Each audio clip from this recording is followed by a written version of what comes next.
Today is Friday, July 17, 2026. Coming up on Roland Martin Unfiltered, streaming live on the Black Star Network. Loud line last night from Donald Trump in his primetime address regarding the 2020 election. You know what this idiot did? He actually ended up showing that it was Russia that actually tried to intervene to help him win the election. Yep. He's pretty stupid. Also, an update on the death of Kohen Wiley, the one-year-old shot and killed by police in Mississippi.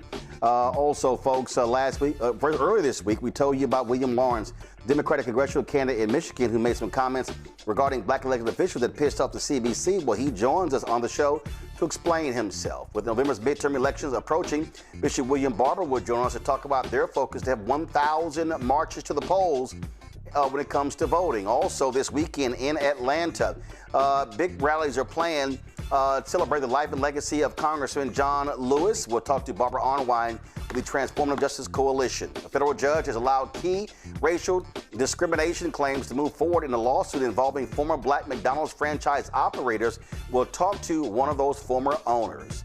Plus, an update on our 24-hour donation challenge to support the Harriet Tubman Museum and Educational Center in Cambridge, Maryland. We'll tell you how much we've raised. It's time to bring the funk. I'm Roland Martin Unfiltered on the Black Star Network. Let's go. He's got it. Whatever the miss, he's on it. Whatever it is, he's got the scoop, the fact, the find. And when it breaks, he's right on time and it's rolling. Best believe he's knowing. Putting it down from sports to news to politics. With entertainment just for kicks, he's rolling. It's on go, roll, y'all. It's Roland Martin, rolling with Roland now. He's funky, he's fresh, he's real, the best, you know he's Roland Martin now.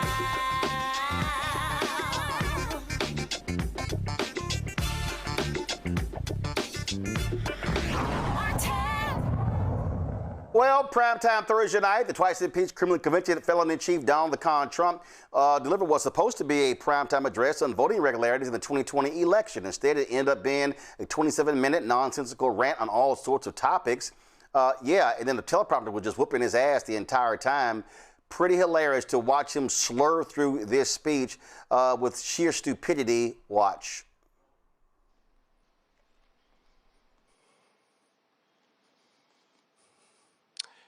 Good evening.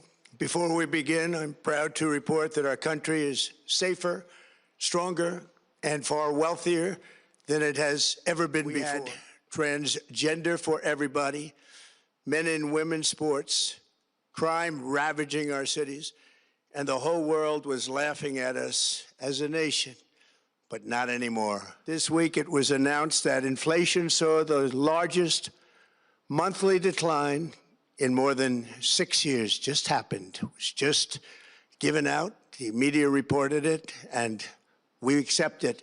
The best in 6 years. The tax cuts in our great, big, beautiful bill are saving hardworking families thousands and thousands of dollars, like with the provisions, no tax on tips, no tax on overtime, and no tax on Social Security for our great seniors, along with the interest deduction on a loan used to purchase a car, millions and millions of barrels of oil. We are likewise winning big in Iran, and you will see the fruits of that labor very, very shortly.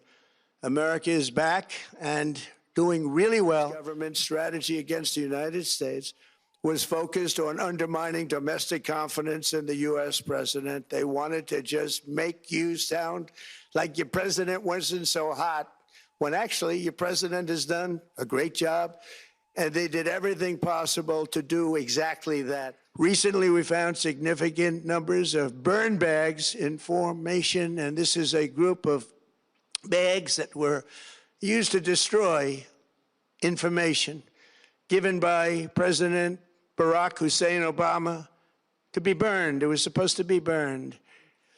Many people have questioned whether it could actually be possible to electronically manipulate vote totals or change election results on these terrible machines. Today, we are releasing documents that show the CIA obtained reporting of a specific plot to do a big number in favor of the corrupt Maduro regime in Venezuela, and that's exactly what happened, conspiring to digitally rig their own country's elections in 2020, and that's what they did. This reporting included precise details about methods to regime develop to digitally alter vote totals in ways that could not be detected even with an audit, no matter how deep they went. This intelligence underscores why we must take urgent action to ensure that our own system can never, ever be hacked or compromised like it was in the past. The fourth set of hundreds of thousands of non-citizens and dead people are listed and active on the voter rolls, and yet we still have elections with no voter ID, no proof of citizenship, and tens of millions of ballots floating aimlessly through the mail. There's no third world country that has elections like we have. In a rare move, NBC and ABC Fake News have both said that they would not cover this speech. They knew what it was about because of the fact that they don't like the topic, because they know how corrupt our system is and they don't want to reveal it. They and others in the media are part of a plot. They want to continue this fraud for whatever reason. They want to keep it going. They want to protect the radical left. They can't have a great country, and that's true. You can't have a great country without free and fair elections. Fraud like this should mean a revocation of their licenses. They use our public multi-billion-dollar in value airways for absolutely no money. They pay nothing. If you look at voting today, it's in such bad shape in so many states, and we are committing to fix it. And we're also committing to be working with those states and local jurisdictions to help them fix and patch known technical vulnerabilities before the midterm elections. We have very important elections coming up.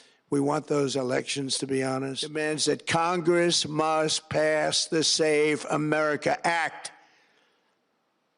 How easy is that to do unless you want to cheat?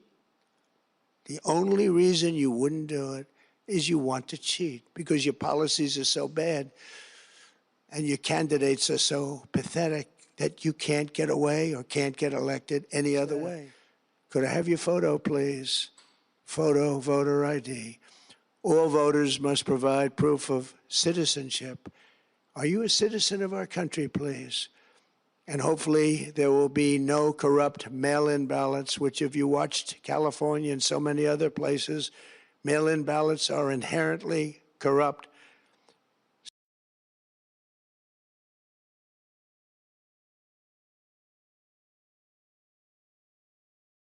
Texas, Nicole Robinson, political law attorney and strategist, joining us from D.C. Michael Imhotep, host African History Network show out of Detroit. That was a whole bunch of rambling, Nicole. It was just blah, blah, blah, blah, blah, blah, blah. And here's how bad it was. Today, Fox News made literally no mention of the speech. Even they knew it was batshit crazy. You know, they should just tag this whole speech for misinformation because that's all it was. President Trump said that we were going to be so shocked by this speech, but these were the same lies that he has been spewing since 2016, okay? There's no evidence of widespread voter fraud. Non-citizens are not voting in our elections, and dead people are not waking up to go vote. The 2020 election was one of the most audited, litigated elections in modern American history. And that was from President Trump's own people, and they found nothing. So we're supposed to believe that after all this time, the people that he put in place to investigate this were running some covert operation, and now they uncovered all this evidence. None of this is believable. And if the American public thinks this is true, then they should be ashamed of themselves. Matt? Yeah, I didn't get a chance to listen to the speech. I read an article about it, but I think Nicole's exactly right. And what I was thinking as I was watching it is obviously just how far politics have degraded in our country. Just the fact that he can get on and continue to repeat lies, and there's literally no recourse for it. There's no consequence for it. And especially some of the things that he said regarding China. My understanding that there was information that China had looked into, certain voting information, but never actually used it to interfere. But those are the kinds of things that get said and that get legs and run. And the problem with this president is just no matter what he says, there's literally no recourse for the brazen lies, and it's just stoking his base and trying to, undermine the elections. That's all this is about. It's about setting the framework to call into question the elections when the Republicans inevitably lose, and that's what this is. Michael? Yeah, Roland, this is more nonsense from Trump and trying to set a foundation to somehow seize voting machines to spread doubt in the 2026 midterm elections that he knows is going to be a wipeout for Republicans. So I'm glad NBC and ABC had a journalistic integrity not to show this nonsense yesterday. He's being beaten up on cable news this morning. Morning Joe had a good fact check on this. So, and the documents he was talking about don't make the claims that he was stating about China and different things of this nature. So this is more nonsense from Trump. So we have to be vigilant and get the correct information out. And if your vote didn't matter, why are Trump and many Republicans working so hard to suppress your vote? Well, again, his lips are moving, so you know he was lying, and that's par for the course for the most corrupt individual to ever occupy the Oval Office. All right, folks, let's talk about a story out of Michigan. Well, earlier this week, I told you about Michigan congressional candidate William Lawrence raising the ire of the Congressional Black Caucus PAC after some comments he made on a podcast about black political leaders. Here's what he said. If you have concluded that there is a problem with racist policing in the U.S., then we implore you to consider that those police departments, they see a connection with the Israeli project. And so we think you should too. And we think that you should also see a connection with and identify with, the Palestinian freedom struggle. The other piece, the last thing I'll say about just to respond to your question, that is like this interesting factor, and it is related to the question of the moral authority of kind of the black freedom struggle, is that it's very clear that Biden's re-election campaign, the orientation is the black vote. I mean, there's a kind of calculation that I think they've made from the start, but that's clear. It's clearer than ever. They're like, all right, I don't know, we've probably lost, the so-called Arab vote and the Muslim vote. I hate the way they talk about these kind of reductionist demographic categories, but maybe we can get the black vote. And so the fact that Biden gave this commencement address at Morehouse College, which was pretty painful to watch as a black person, as a black leftist, really the Morehouse administration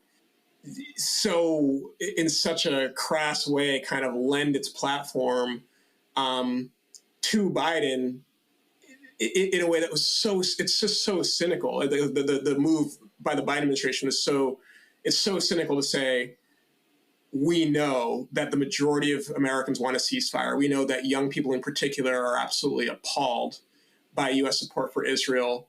But this place, which is kind of the crown jewel of historically black colleges, the fact that Biden can give this commencement address is a gesture toward the notion that this is a progressive administration. And so that is something for us to grapple with, actually, like recognizing that it's not just that we recognize the significance of the kind of political and moral, if you will, significance, or the political significance of the moral authority, and credibility of the Black freedom struggle. It's not just that we recognize that, it's like Powell recognizes that, Biden recognizes that, the White House recognizes that, and therefore that is a contested space that we need to show up to.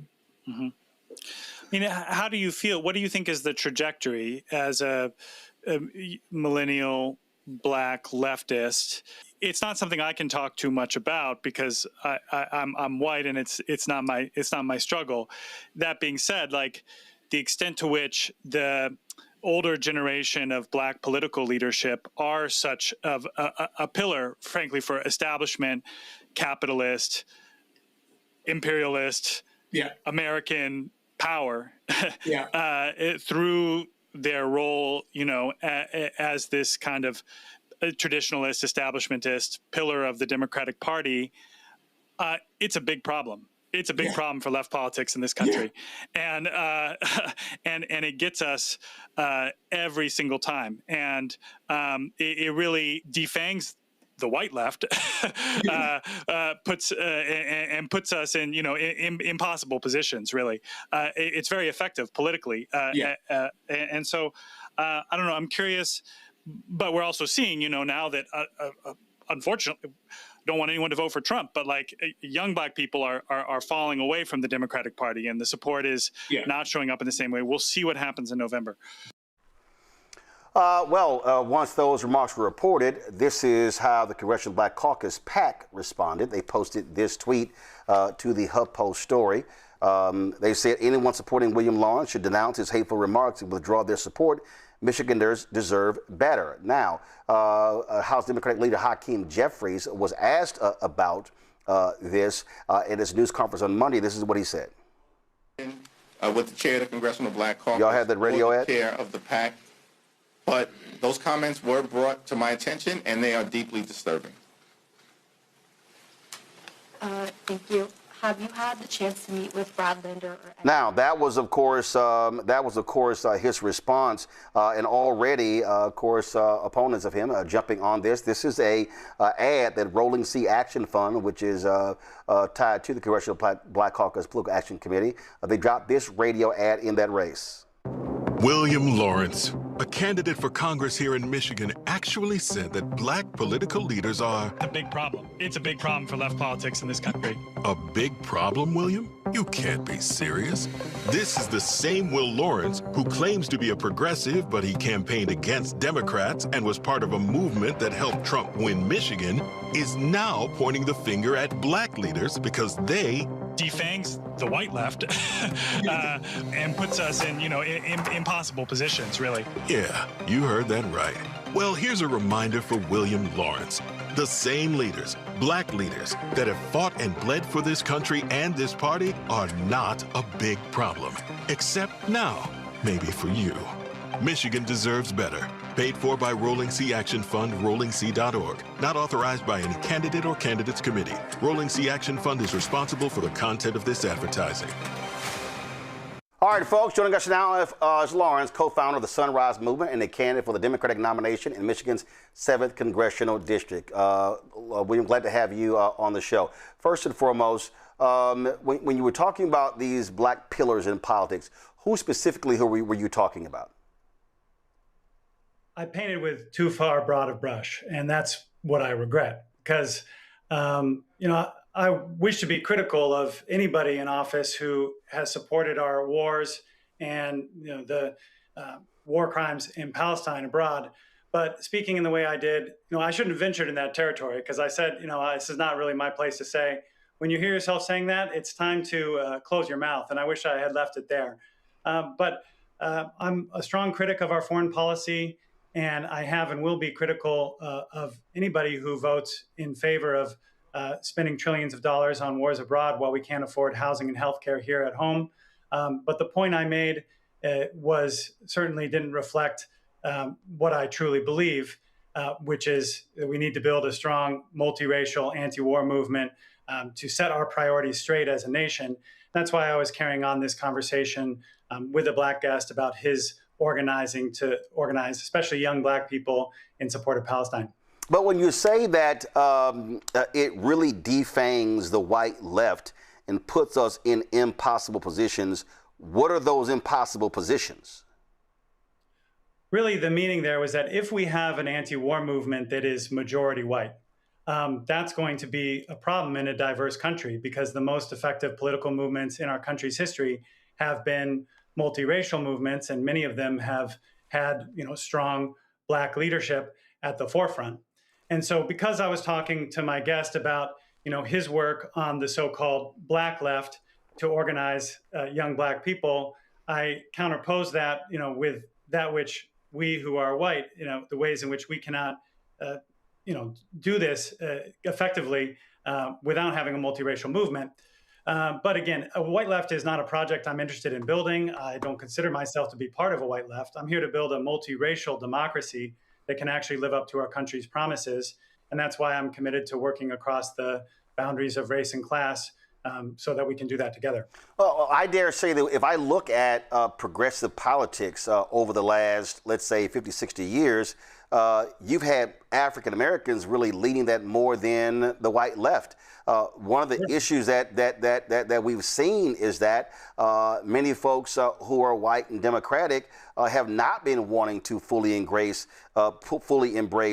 progressive ideals. It doesn't mean that you don't have members of the Congressional Black Caucus who others may criticize as being pro-Israel, as being pro-capitalism and things along those lines. But I guess what still jumps out at me, what defanging the white left, when I think about the white left, I think about folks who were supporting Senator Bernie Sanders, and some of those folks then were supporting Donald Trump.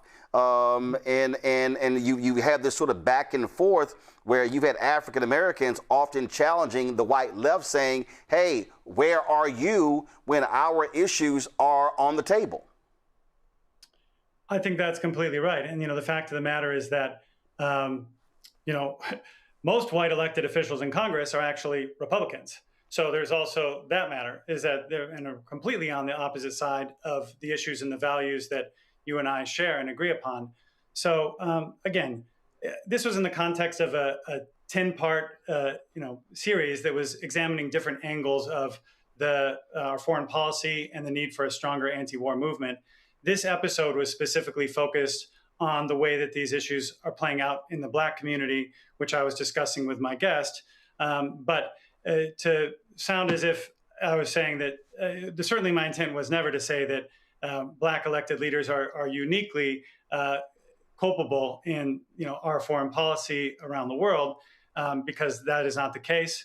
And in fact, as you said, there is plenty of blame to be shared, and much of it is to be shared by white elected leaders who have been, responsible for our various misadventures around the world. Control room, get the bite ready. When I interviewed Cenk Uygur 2023 or early 2024, he was highly critical of then President Joe Biden. One of the guests in your podcast said that Joe Biden wasn't progressive.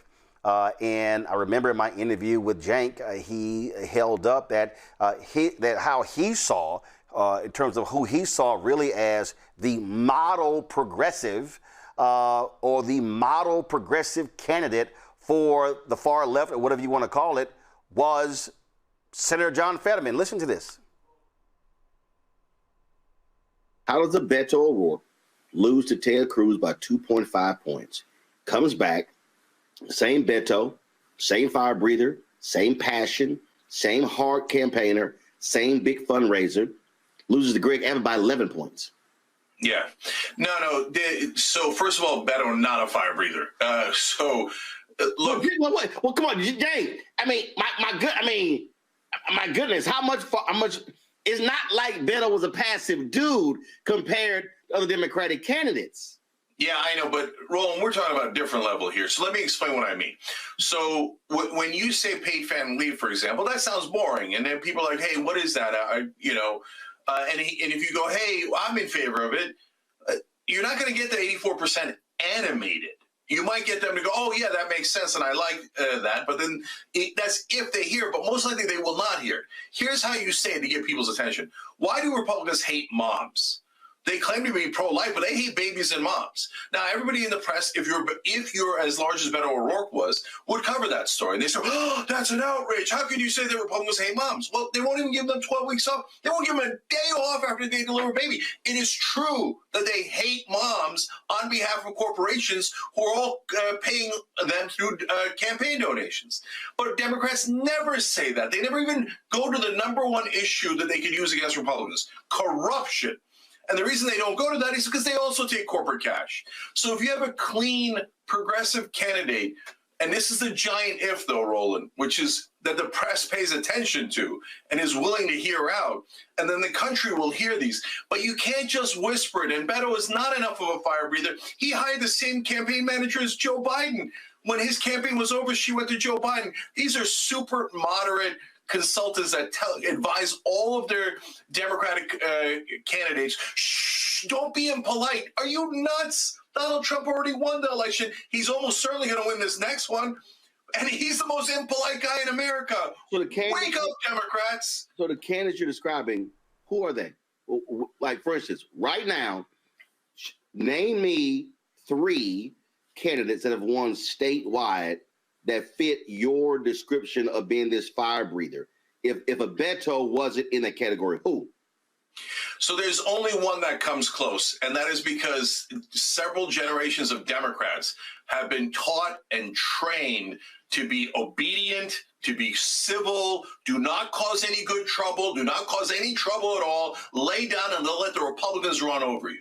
On a state level, to give you the very specific question that you asked, the answer is John Fetterman.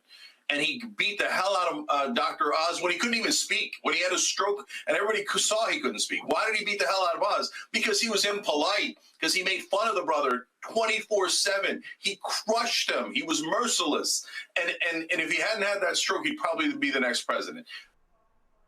And got my iPad. This is Senator John Fetterman just a couple of days ago, warning that he would leave the Democratic Party if it turns its back on Israel. So, William, this is why I played that. Because I travel this country. I'm born and raised in Texas. I've lived in Chicago. I have been here in D.C. and Virginia. And again, I spend time all over this country talking to, giving the speeches to NAACP, Freedom Fund dinners, and others. And the reality is this here. Democrats cannot win, cannot get to 218 unless you actually have a coalition. And that coalition may not all be white left. They may not all be far progressive. They're going to be people who are coming from districts that are conservative or purple, or it's going to be a mix of this. And so you talked about, want to be a part of that coalition, but isn't part of this problem this view of, frankly, a lot of white progressives that, oh, if you're not this type of progressive, then you're not actually a real progressive? I do think some people have that attitude, and we need to loosen up on that because we do have to win, and that is the top priority. But I believe that leaning into progressive issues are also a pathway to winning in some of these swing districts. In fact, I'm running in a swing district, which is a 50-50 district, one of the most competitive districts in the country that we need to win to flip the United States House this November. And we have polling that shows that of the three Democratic candidates in this race, I am the best positioned to win the general election by beating our Republican incumbent. The reason why is because I'm up 19 points with independent voters. And the reason why that is because I've been willing to take stands on issues that both parties have been unwilling to touch, like standing with community members who are fighting back against AI data centers, or calling to prosecute people who are implicated in the Epstein files.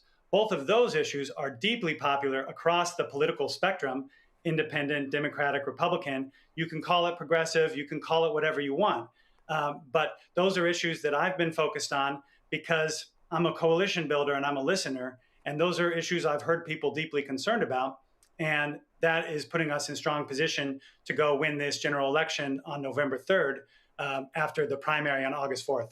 When you say progressive issues, if you had to say these are the top 5 issues that define a progressive, what are they?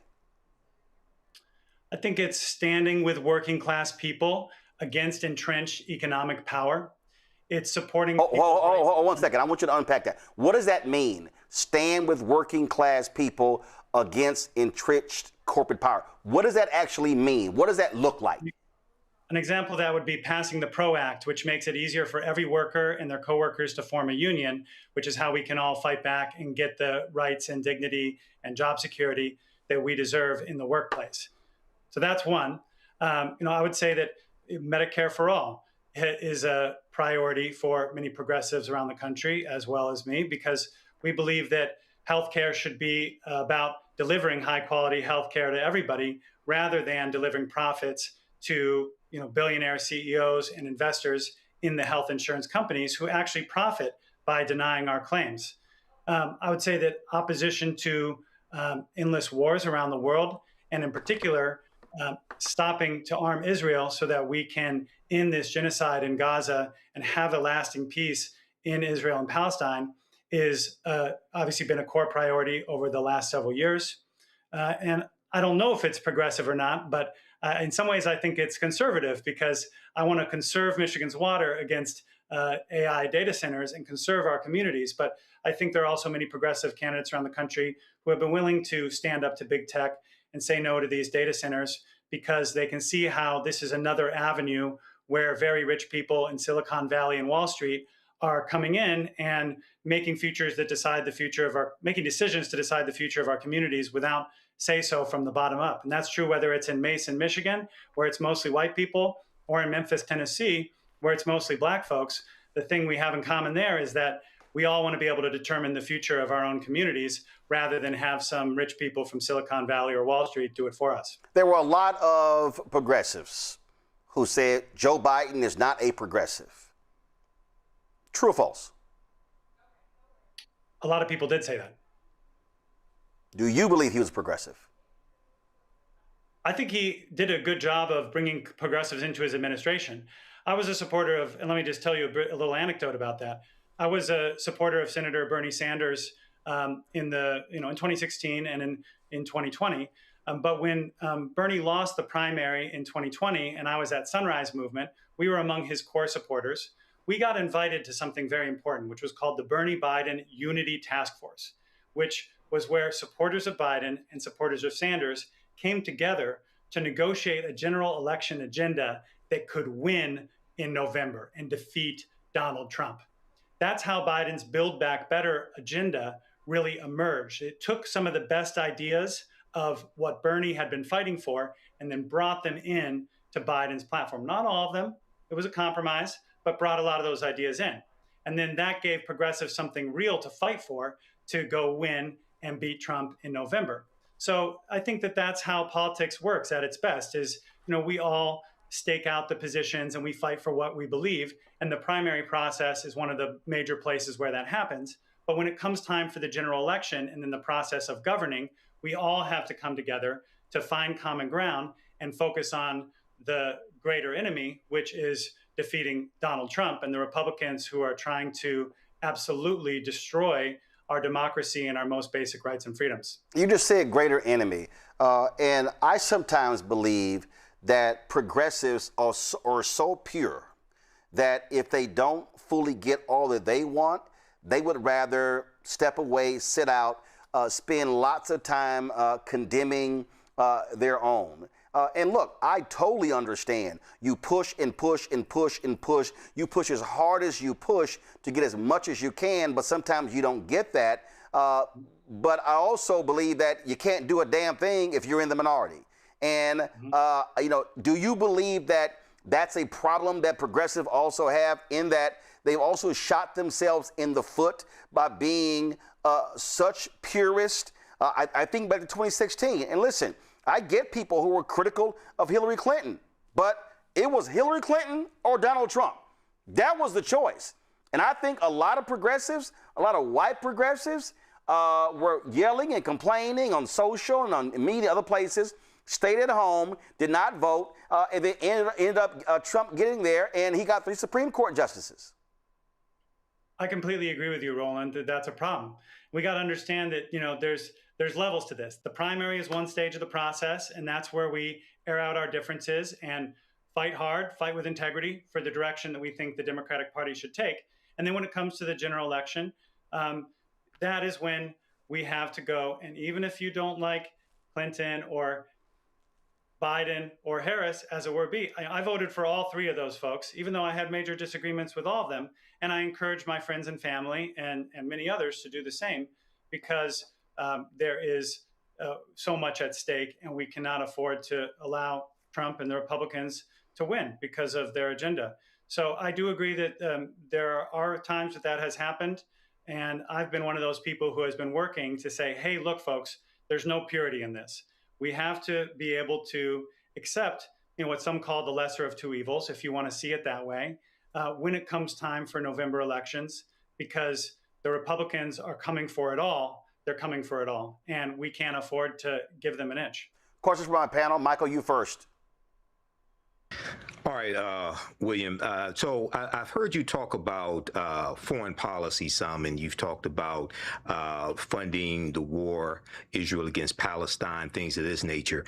But I haven't heard you talk about any foreign policy towards the continent of Africa, where 1.5 billion people live.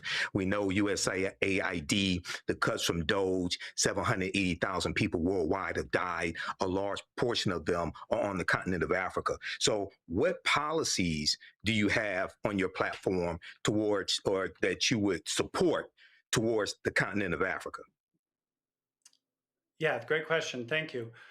So I believe we should stop arming not just Israel, but all human rights abusers. And that includes the United Arab Emirates, which has been supporting an absolutely atrocious conflict, which many have characterized as a genocide in Sudan. So I believe we've got to cut off the arms there in order to bring an end, or help bring an end to the terrible violence that's been taking place in Sudan. You also mentioned USAID. I'm here in East Lansing, which is a university town, and there's it has amazing international program. And so I actually grew up among people who were scholars and had a lot of experience being part of USAID or doing other kinds of cultural exchange on the continent of Africa. And it's just absolutely mind-blowing to me that USAID is something that unequivocally have been saving millions upon millions of lives. And at a time when we are just continuing to start more ridiculous wars around the world, most recently in Iran, we also eliminated the one thing that was unequivocally good and was helping to save people. Elon Musk got rid of that. So we need to restore that program and then continue to extend our hand to the world, and in a gesture of good faith and goodwill. So those are a couple that I would mention. And I do know also that some of my supporters are very concerned about what CENTCOM and AFRICOM is doing, our attempts to also extend the hand of our militarism into the African continent. And so we need to, again, have a foreign policy that is really grounded in dialogue, diplomacy, cultural and economic exchange on terms that are about mutual respect, rather than continuing to push the arms of our military and surveillance apparatus into more and more countries of the world, including on the African continent. All right, thank you. Matt, you're on mute. So I could be wrong, Mr. Lawrence, but I looked at the demographics of your congressional district. Is it correct that about 6% of your potential constituents are Black? Is that right? That's correct. Okay.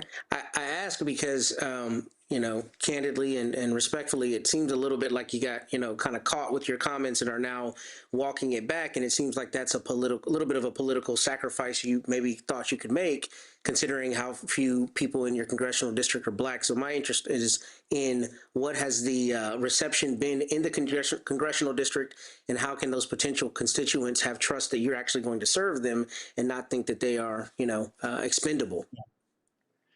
The comments were 2 years ago, before I was ever even contemplating running for Congress, but they were recently reported.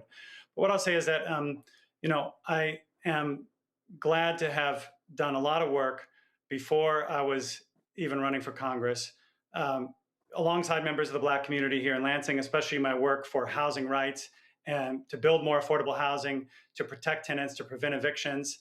And I've worked along, as part of multiracial organizations and supported Black leaders in that work in a variety of ways. And on the campaign trail, I've been deepening those relationships in various corners of the Black community here in Greater Lansing. And so a lot of people reached out after they heard the remarks. Folks lifted me up in ways that were very heartening and encouraging. Some folks said, yeah, you shouldn't have gone there. You shouldn't have said that, but we know who you are. We know that that's not your values. That's not who you are. Some people said, I agree with part of what you said, but maybe you weren't the right one to say it. And some people just said, hey, I heard that there's some controversy, but I just want you to know I got your back. And then some people have said, I am concerned about the comments and I want to hear you explain yourself. So, I'm somebody who believes in accountability. I know that trust is earned.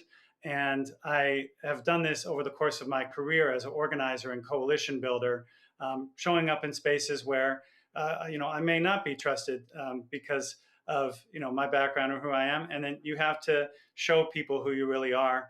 And so this is another opportunity to do that. Certainly, I put my foot in my mouth a little bit. So it's an opportunity to do some repair, build some more trust. And I'm glad to have good friends to do that with. And we're going to keep on moving forward. Nicole? So, as you know, Black people have been the backbone of the Democratic Party. Without Black organizers and Black leadership, there would be no progressive Democratic coalition. And we are the ones that are dragging this party further to the left. Candidates like you get to exist because of strong Black leadership that we have had for decades. So can you talk about how you plan to support Black leadership if you win, and what you would do for your Black constituents if you win? Yeah, absolutely. So just in reverse order, I'll say that for the constituents, plan to open a top-notch constituent service office that is accessible to all members of the community, and in this case, especially the Black community, for the sake of being able to connect people to all the different government resources that are available, cut red tape, do all the things that a congressional office is able to do. I really want to be able to deliver more resources for the housing-related groups that I've worked alongside here in Lansing. I was just at a forum last night at a community center that has done amazing work to create pathways into home ownership, doing all kinds of work with people who have been renters, especially in the African-American community, and then working for them to become homeowners. They are doing amazing work. They just need a lot more resources. So I want to be able to deliver those resources. And then when it comes to DC, I know that one of the top priorities for the Black delegation in Congress right now, as well as a top priority for me, is to fight for a renewed Voting Rights Act. Because what we've seen since this Calais decision, it's just a brazen attack on the principle of equal and proportional representation, which the Voting Rights Act had, enshrined for the last 50 or so years. And we're not going to be able to pass it just like the same way because the Supreme Court has declared it unconstitutional. So there's work that has to be done at the level of the court. There's going to have to be work done at the level of legislation. And if we need to, there will need to be a constitutional amendment to ensure that equal and proportional representation for all people in this country is ensured. And that includes equal and proportional representation for the Black community around this country. Last question I have for you, and that is this here. If you are elected, if Democrats win control of the House, would you vote for Hakeem Jeffries to be Speaker of the House? Yes, I would. Okay. All right, William Lawrence, well, we appreciate you joining us, answering the questions, and good luck in the campaign. Thanks a lot. Thank you, Roland. I appreciate the opportunity. All right, folks. Let's talk about what took place in Mississippi. Kohen Wiley, 1-year-old, shot and killed by Santobia cops there. That took place on June 14th in a Walmart after a call for an alleged shoplifting. The boy's mother was holding Wiley while seated in a vehicle exiting the parking lot when the officer opened fire. Community members and local leaders have been demanding investigators release any footage of what happened on that particular day. Founder of the Senatobia Committee for Accountability and Transparency, Patrick Lumumba, joins us right now. Patrick, glad to have you here. What's the latest? How you doing, Roland? Doing great. I'm glad to be here, man. Glad to have you here. I'm going to be a part of your show. Just hate on in such circumstance. So what is the latest? Has been in any movement whatsoever in this case? Well, not any movement as far as I'm concerned, as far as ascertaining justice.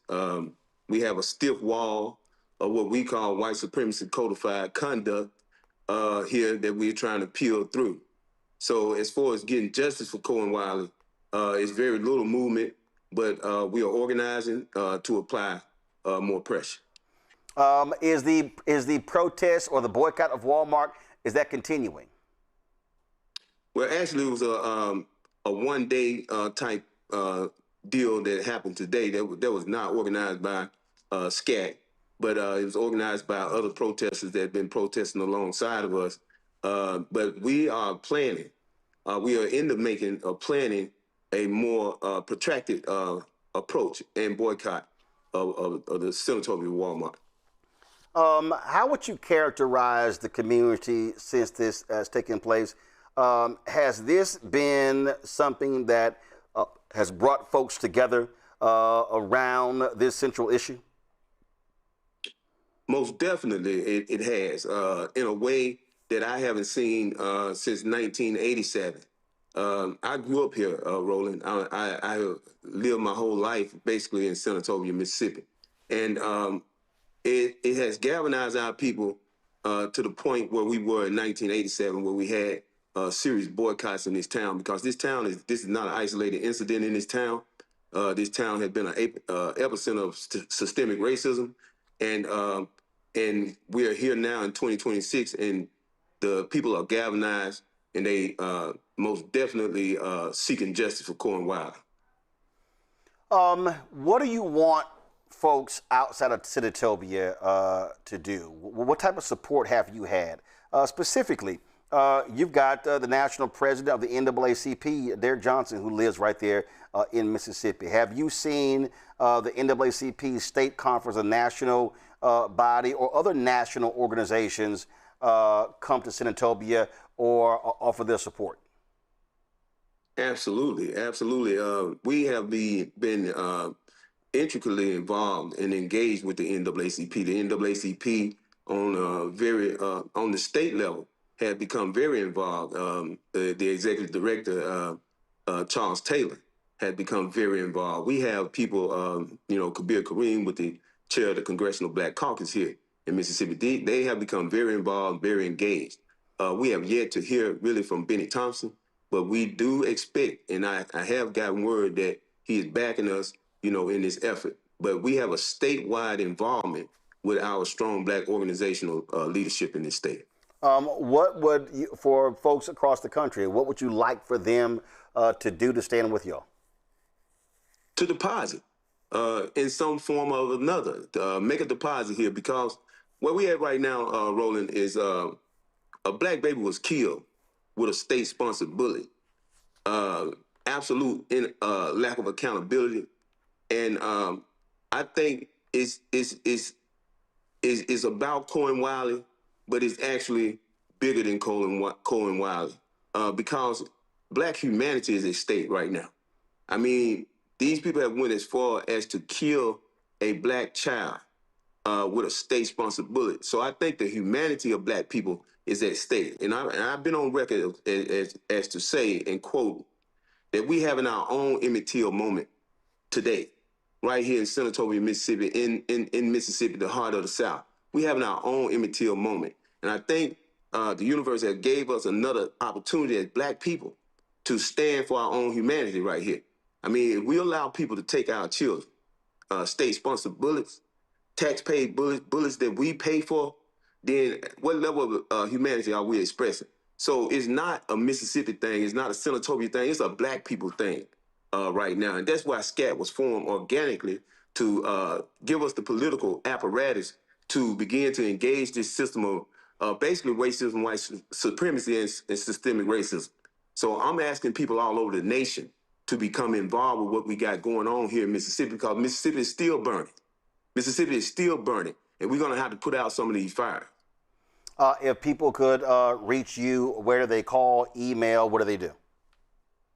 Okay, you just get we have a SCAT social media page, and like I said, this organization is very new and organic. We created this organization to deal specifically with this town, but also to deal on a broad level with the systemic racism that we've been facing, not just in San Antonio, not just in Mississippi, but across this nation. So contact us through SCAT. We have a social media page. Is that SC? Is that SC? SCAT? SCAT, yes, San Antonio Committee for Accountability and Transparency. Okay, and you said social media page. Which platform? Right now, it's just Facebook. All right, a control room. But we'll become more extensive. Control room. Pull the Facebook up page before I let Petra go, please.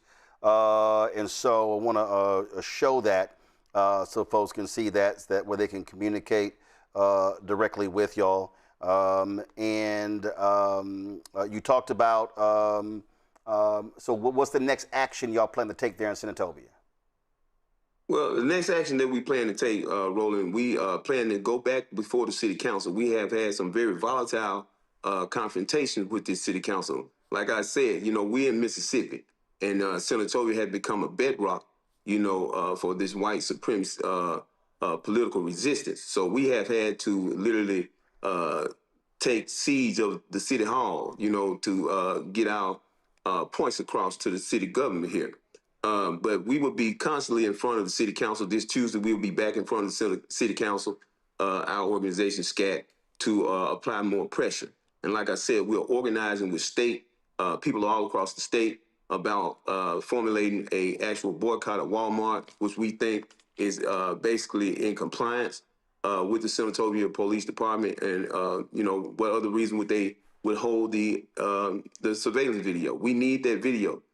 We have the MBI, the Mississippi Bureau of Investigation, that has a so-called investigation that being conducted now, and they're investigating from the standpoint of justifying the killing, justifying the killing, and we want them to investigate the fact that a cop pulled a fatal weapon in a shoplifting car.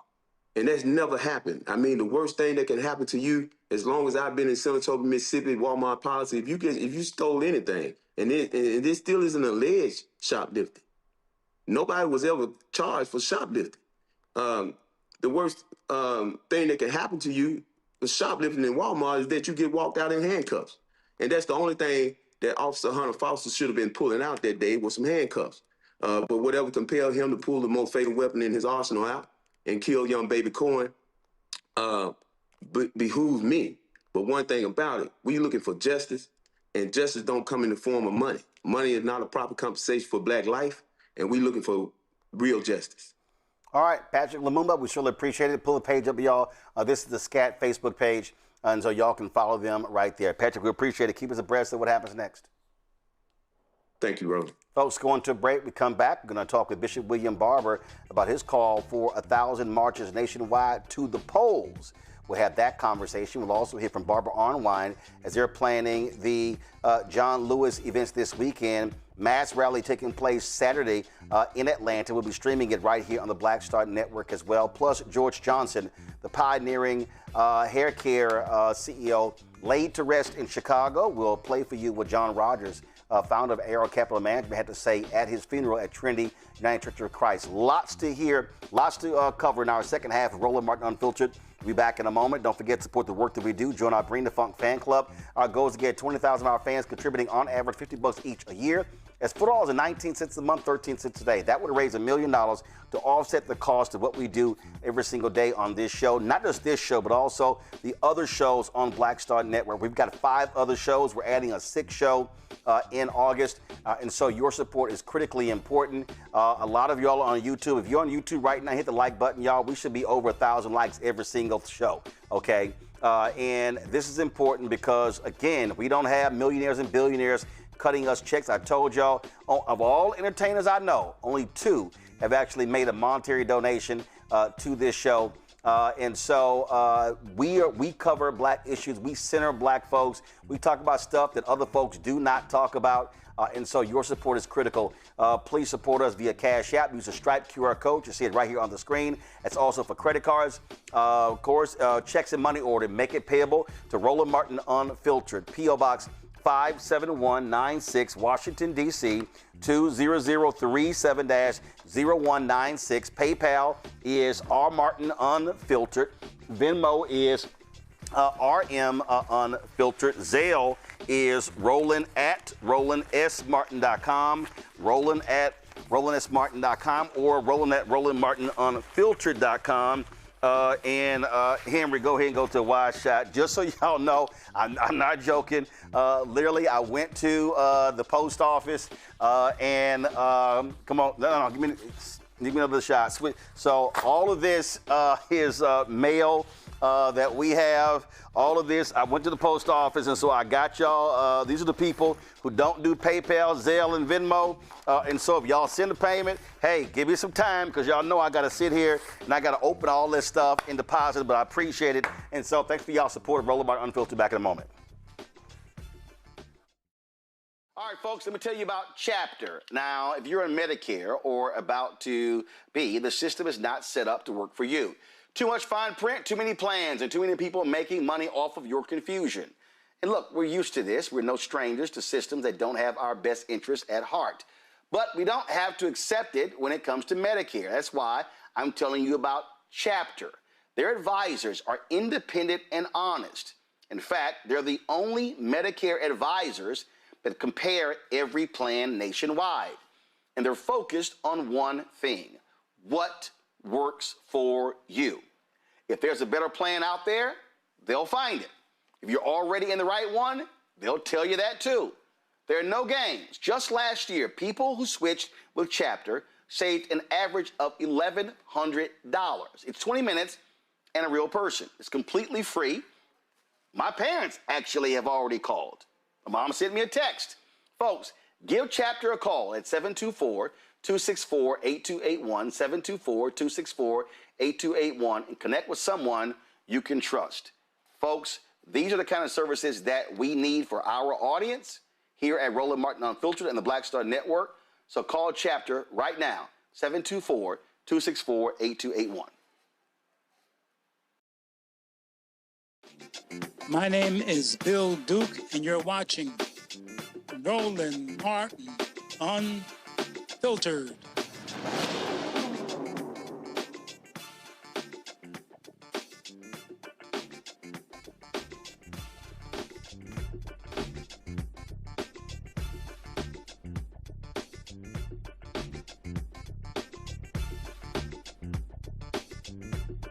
All right, folks, Russell Vought got called out in the House the other day, and there was a Senate turn, and man, did it get a little funky on the Senate side. This is what Senator Elizabeth Warren, the creator of the Consumer Financial Protection Bureau, had to say to Trump's acting head of the CFPB. Now, how do you take a consumer agency and turn it into a cash grab for corporate cheaters? Acting Director Vought has figured out a way. Take a look at just some of the examples of what he's done over the past 18 months. Because it got caught scamming its customers, Navy Federal Credit Union has been ordered by the CFPB to return $80 million to the service members who had been cheated. Director Vought came in and said, oh, that's okay. Navy Federal can keep the $80 million, and the people who got cheated just don't get any money back. J.P. Morgan, Bank of America, Wells Fargo are a few of the bank owners of Zelle who got sued by the CFPB for allowing people who use Zelle to get scammed out of $870 million. Mr. Vought dropped the charges, and the people who got cheated, they get nothing. Regions Bank had settled a case with the CFPB, and the bank had agreed to refund consumers $141 million. Vought dropped the settlement, and the customers got nothing. Capital One was sued by CFPB for cheating its customers out of $2 billion. And once again, Trump and Vote said, keep the money. And the people who got cheated got nothing. Look, it's a long list, but the important thing to remember here is the people who got cheated are millions of Americans who are just trying to get by. And the people who got away with cheating them were giant companies that, in many cases, had already agreed to make refunds to the people they cheated. Well, folks, it got a little funky as well when Senator Raphael Warnock challenged Vaught. We had a simple ask: show your work. Publicly disclose the data and the analysis to justify the CFPB's position that the medical debt rule was unnecessary or unlawful. Since you didn't respond, I'll ask you now, how many Americans were projected to have their medical debt wiped from their credit scores by the CFPB's medical debt rule, which you overturned? I don't know, but the rule was unlawful. The answer is 15 million. Medical debt can ruin credit scores, which can make it impossible for folks to ever buy a home. Do you know how many more mortgages consumers would have been able to afford each year if you hadn't overturned the rule? I don't have that off the top of my head. So the answer is 22,000. So 22,000 mortgages that consumers would have been able to afford, 15 million Americans who were set to have their medical debt wiped from their credit scores. I've seen this up close in the state of Georgia, and the impact, the real human costs behind the very cold and clinical language about statutory authority, which I think you do have, questions that you could have raised. CFPB, by its nature, is advocating for everyday consumers, and I don't see how any of your actions suggest that you've been advocating for the people that I represent. It seems to me that this shouldn't be a partisan issue. People on both sides of the aisle know that medical emergencies can happen to anybody. They can happen to anyone. We've seen that up close in this very body over the last few weeks. But thanks to you, there are now families who cannot buy a house, they're hounded by debt collectors, and they're denied business loans, all because they got sick. Director Vogt, you've spent the last 18 months decimating the CFPB and its consumer protections, and I think families across America will be better off when you're gone. I'd like a response to my letter. Thank you. Maryland Senator Angela Brooks, she also made it clear she was not satisfied with Vaught's leadership. Director Vogt, I have been waiting to have the opportunity to come back face to face with you to ask for an explanation for what I regard as absolutely depraved, I use that word again, and draconian actions to decimate our public institutions, politicize federal grant programs, to stall funding for NIH and for CDC public health programs, harming our research institutions, dismantling the CFPB. And I have to tell you, I couldn't wait to get here on behalf of the 160,000 federal employees in my state.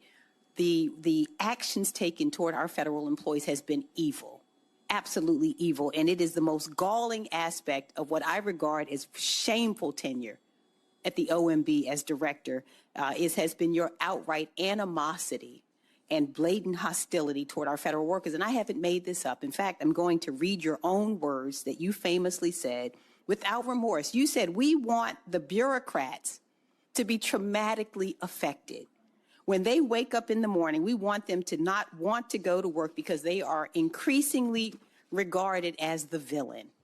This is so evil. And the 150,000 federal workers who are in my state who come together, these are the patriots of our country, who've worked, many of them, for decades. They didn't care whether the president was a Democrat or Republican. They are here to serve the American people, and they will not forget how they were treated and what was said, and neither will I. And in fact, one Marylander who lost his federal job said the following: I can't tell you how terrifying it is to be a parent of 2 children faced with the thought that you cannot provide for your family. And so I ask you, is that the kind of trauma that you were talking about? Did you intend to sow terror for parents who need to provide for their families? Is that the kind of trauma that you were anticipating? Senator, I've explained those comments on numerous occasions. I was referring to bureaucracies and not the career civil servants that do the job. Many of those bureaucracies are weaponized against the American people. We've taken steps to deal with that, but as it pertains to civil servants, I have a very high regard for them and the work that they do. Well, I think the words speak for themselves. I really do. I don't think anybody can say that combination of words and have it be explicable. It is inexplicable. Well, like I say, they held him the task. And as I said yesterday, Consumer Financial Protection Bureau, they've returned $21 billion to regular ordinary Americans over the last 14 years. But Republicans have despised this agency from the beginning. Bishop William Barber with Repairs of the Breach joins us right now. Bishop, this right here is one of the issues that you often talk about in terms of these corporations, how they bear down on people, how Donald Trump and these Republicans are allowing these companies to get away with it.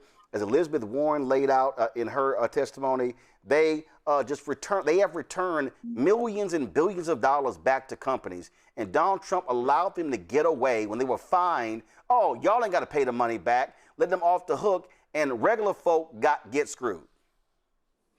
This is evil, as you said, and it is systemic evil. It is what, from a moral perspective, we call wickedness. When you actually turn the government against the people, and you turn the government against the people in ways that hurt the people who need it the most, the worst. And there's no way that you can get this change but through the way in which Trump got his power, and the Congress got their power, and the Senate got their power to ignore it.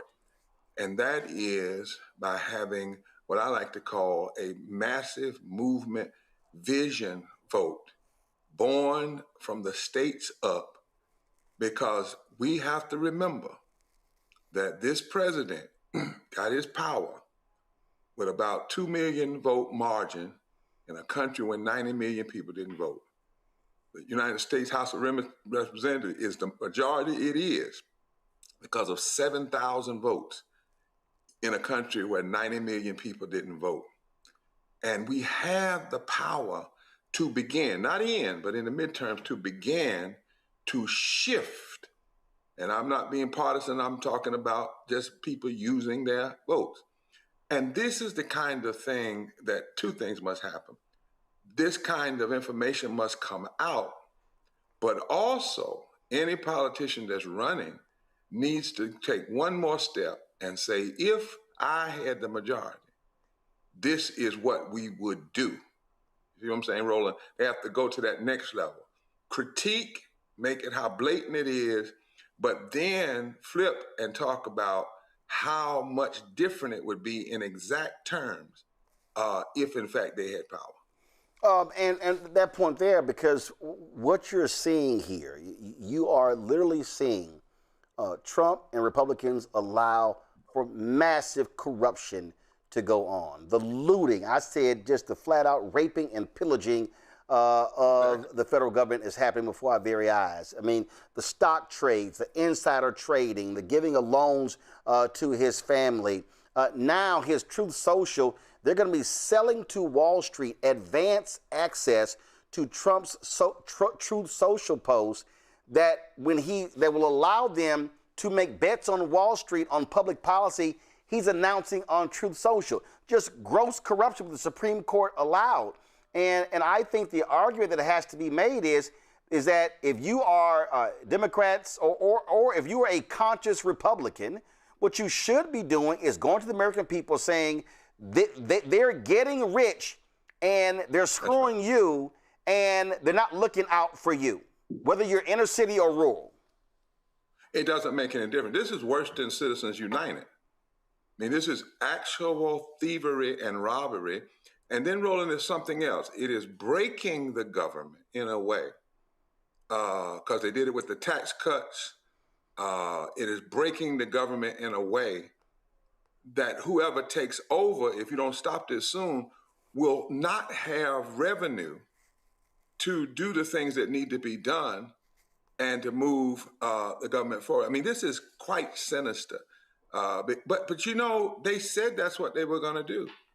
Steve Bannon and others said, we are going to destroy what they call the administrative states. And what they're doing is destroying it and then making people rich in the process. Not only with this war. Who do you think is making money during this war? The oil people, all down the Gulf states. Who is the major backers that we found out through research of things like religious nationalism, so-called Christian nationalism, and the thought that that oil money has a direct line. And so the very people that plotted and planned to put this person in office and then to give someone like Steve Miller and others the ability to put people in office who are acting with draconian intent. This is Machiavellian, Roland. They're not playing. They go in on day one and they have a checklist of everything they're going to do, everybody they're going to move, every program they're going to cut, and everybody that's going to be paid.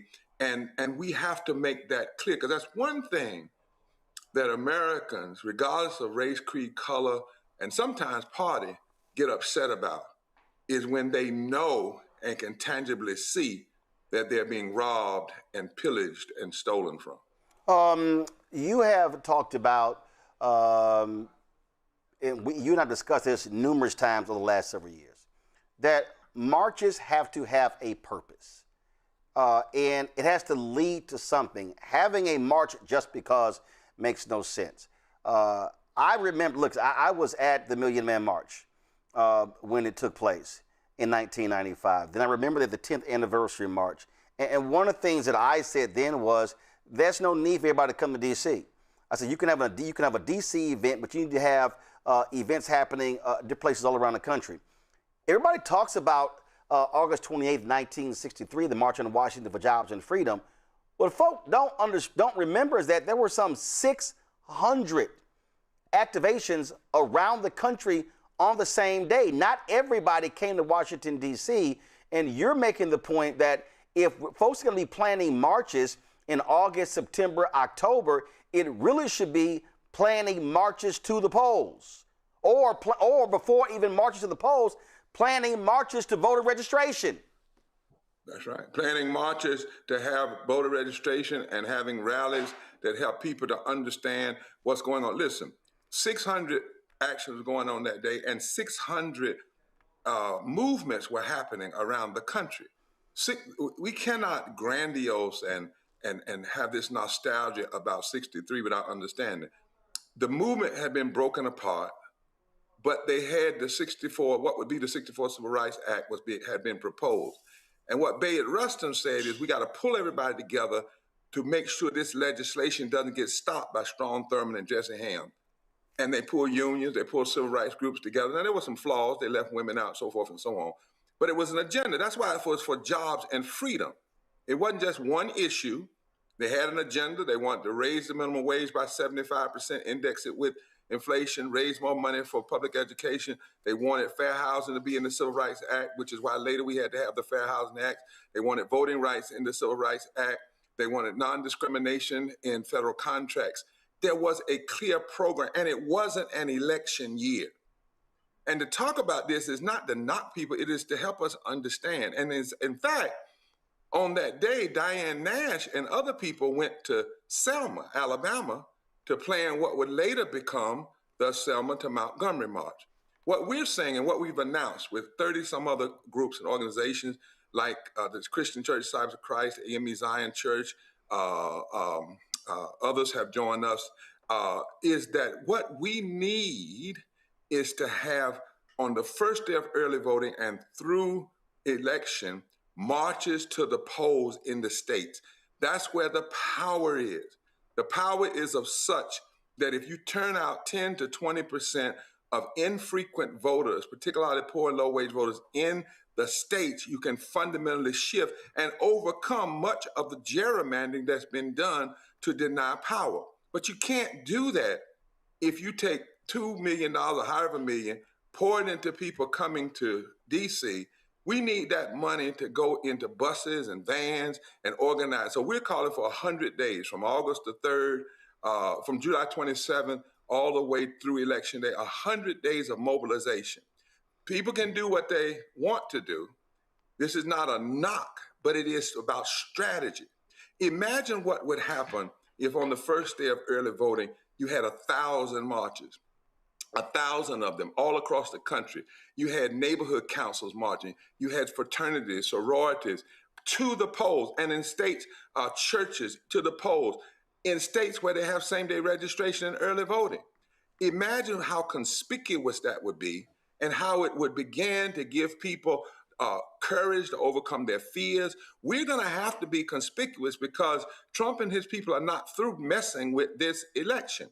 And so it makes sense. This is an election year. Now, if we're going to march on, we should have marched before the Supreme Court gutted the Voting Rights Act fully. We should have marched when they were passing the big ugly bill. Some of us did. Some sat back and didn't. We tried in 2020 to push Biden and Harris to pass the bill on COVID, to pass the John Lewis voting rights bill, and to pass living wages. Some said, no, we don't want to do that. Some national groups said no. That's what's curious to me. Why is it that you wait until after there's been a problem and then you want folk to come to DC rather than a strategy that says, let's all come together and march to the polls? So we're calling for a minimum of 1,000 marches to the polls on the first day of early vote in your state, following the law. The law firm of Forward Justice, Caitlin Swain, has vetted this. Harry Daniels, a renowned civil rights lawyer, has vetted this. We have now over 30 organizations that are coming in, and more and more and more, because people see the wisdom of it. If I have $10,000 in August, should I take that $10,000 and pay for a bus or two to go to DC in the middle of the heat? Or should I take that $10,000 and put it into a voter mobilization plan for the first day of early voting that in some places, Roland, is going to come less than 20 days after the last day of August? Some of it's early. Some of these votes are early. And what I know is, I'll give you one example. In 2008, President Obama lost the election in North Carolina, but he won doing same-day registration early voting because we focused on early voting. We never endorsed him, but we endorsed putting 1.5 million new bodies at the polls.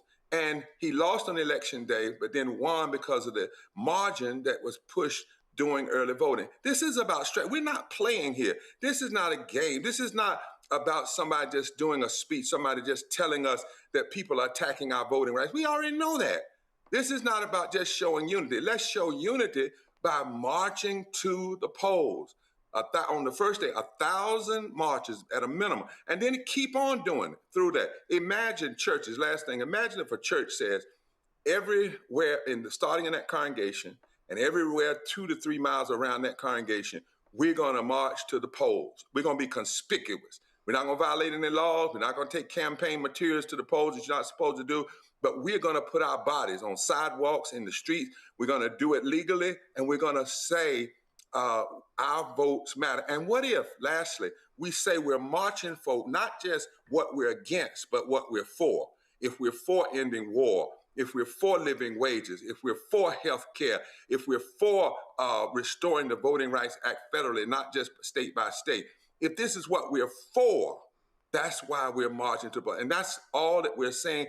And it makes sense. It's about strategy if you're really serious about challenging what's going on in our country right now. Questions from our panel. Nicole, you first.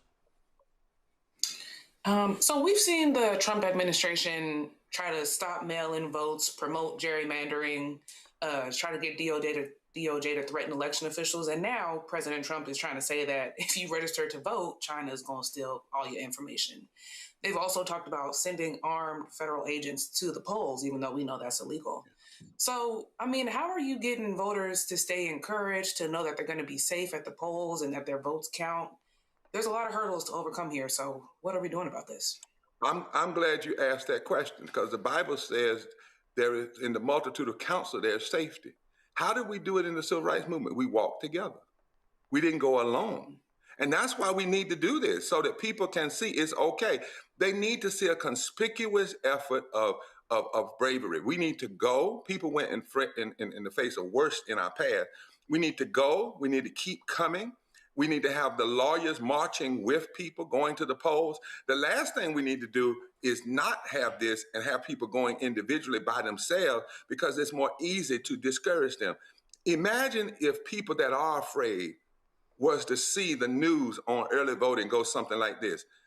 News report, we just heard it in North Carolina, there are 90 marches going on to the poll. Wait a minute. We just heard the same thing is happening in Virginia. Wait a minute. The same thing is happening in Tennessee.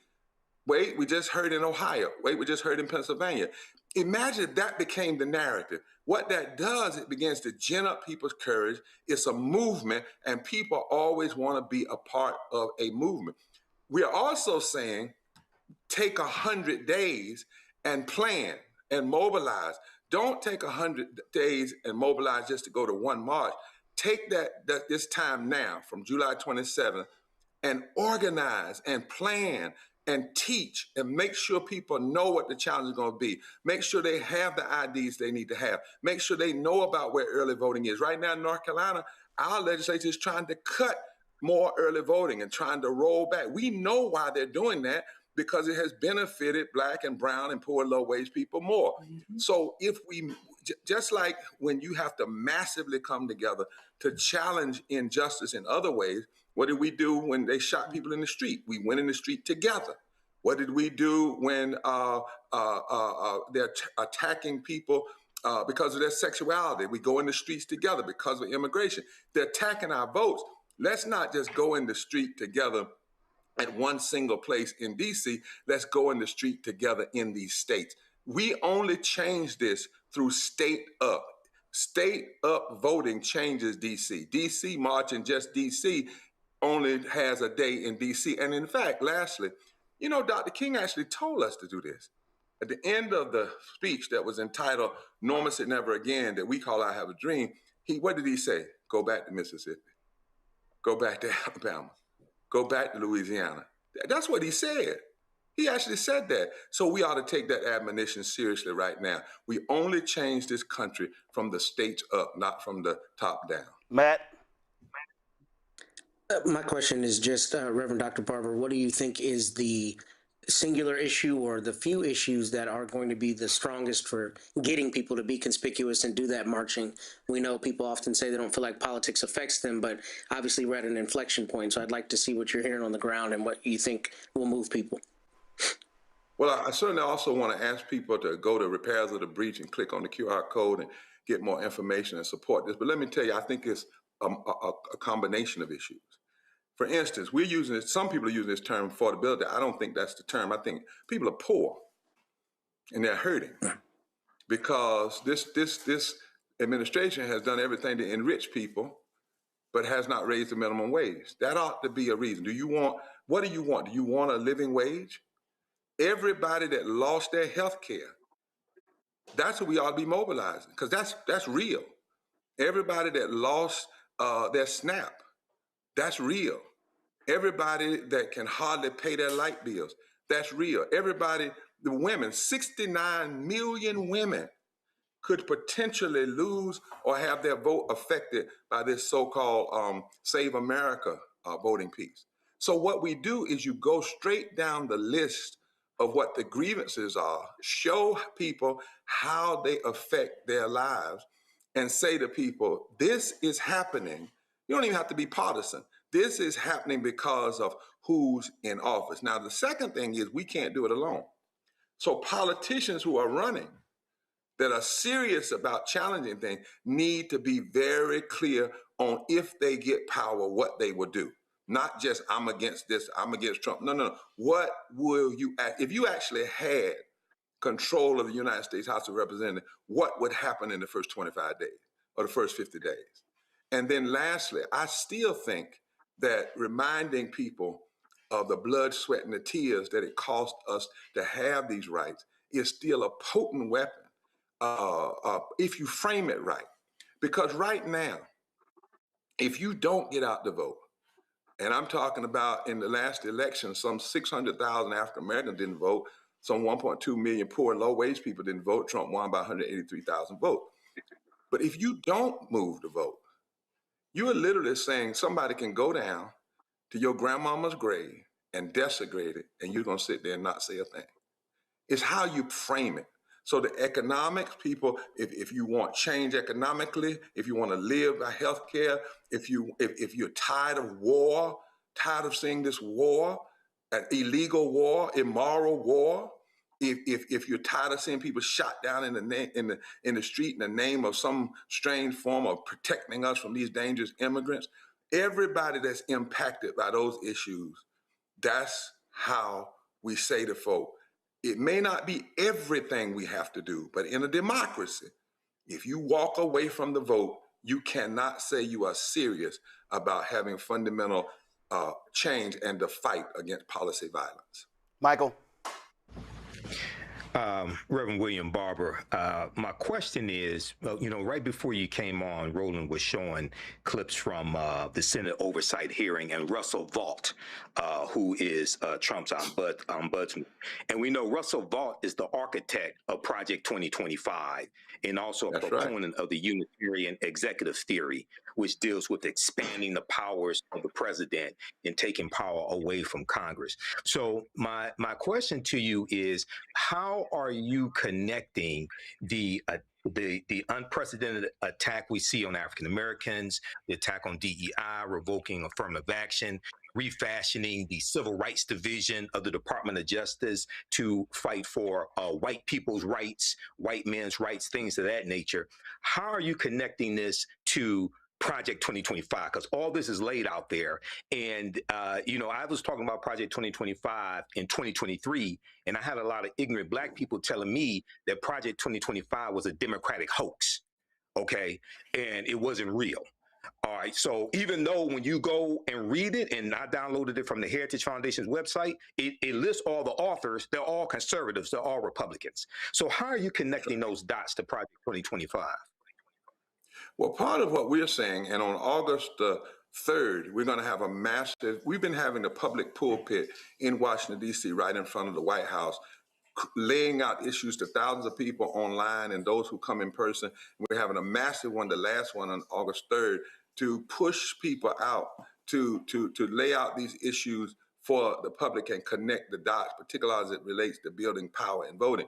And one of the things we have to help folk understand is that Project 2025 is ultimately about undoing the gains of the first and second Reconstruction and trying to make sure that a third Reconstruction never comes to exist.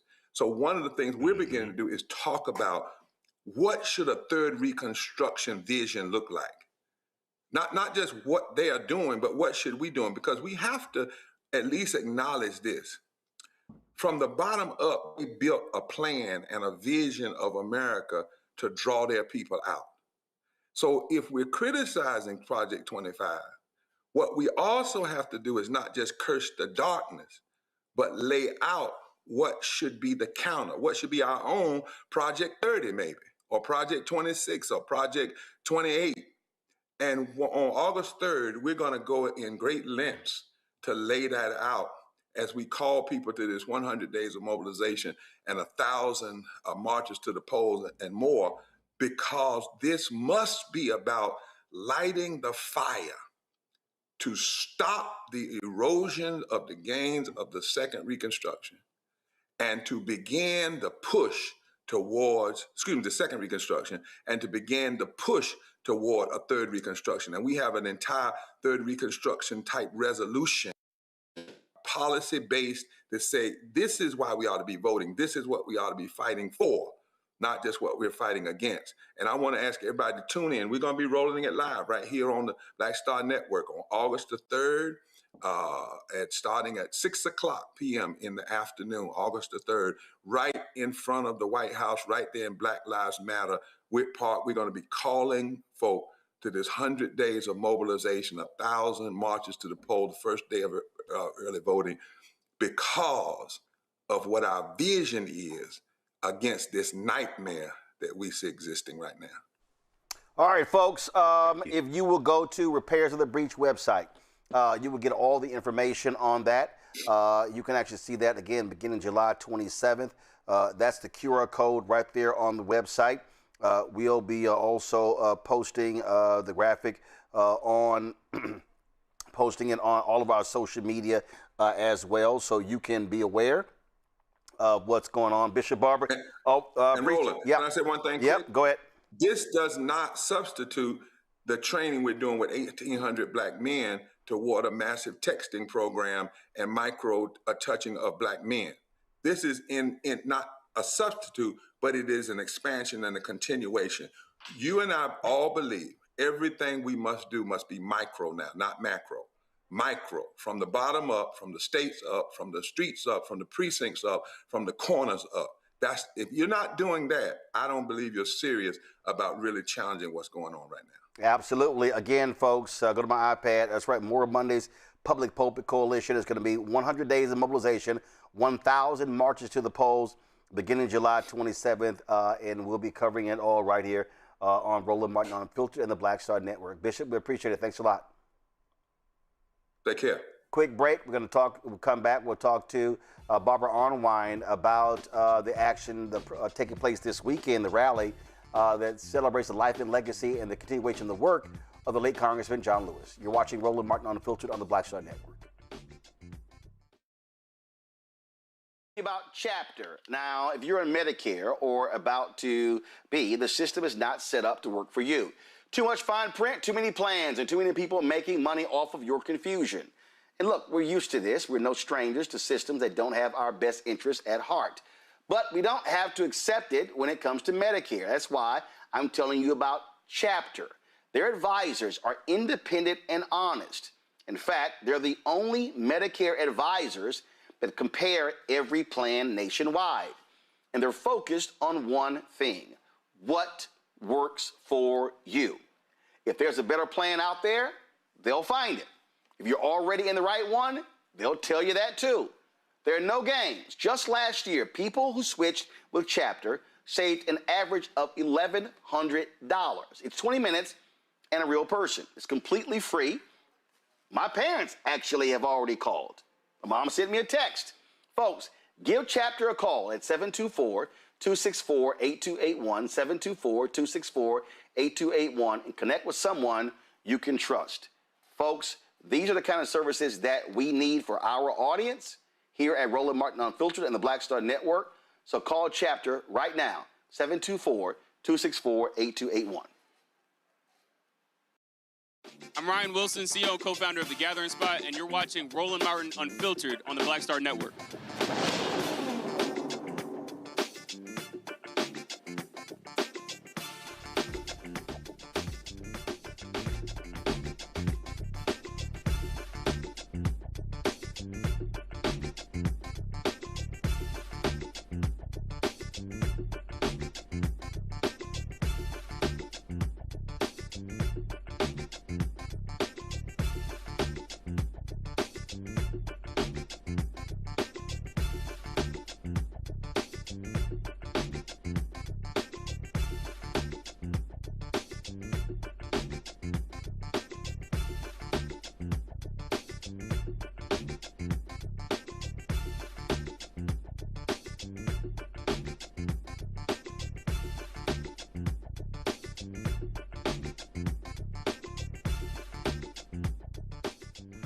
6 years ago today, we lost Congressman John Lewis, a freedom fighter, activist, political office holder. Of course, he was well known as a civil rights leader, one of the biggest heroes of the 20th century. Congressman Hakeem Jeffries, Democratic leader, dropped this video honoring the longtime congressman and civil rights stalwart.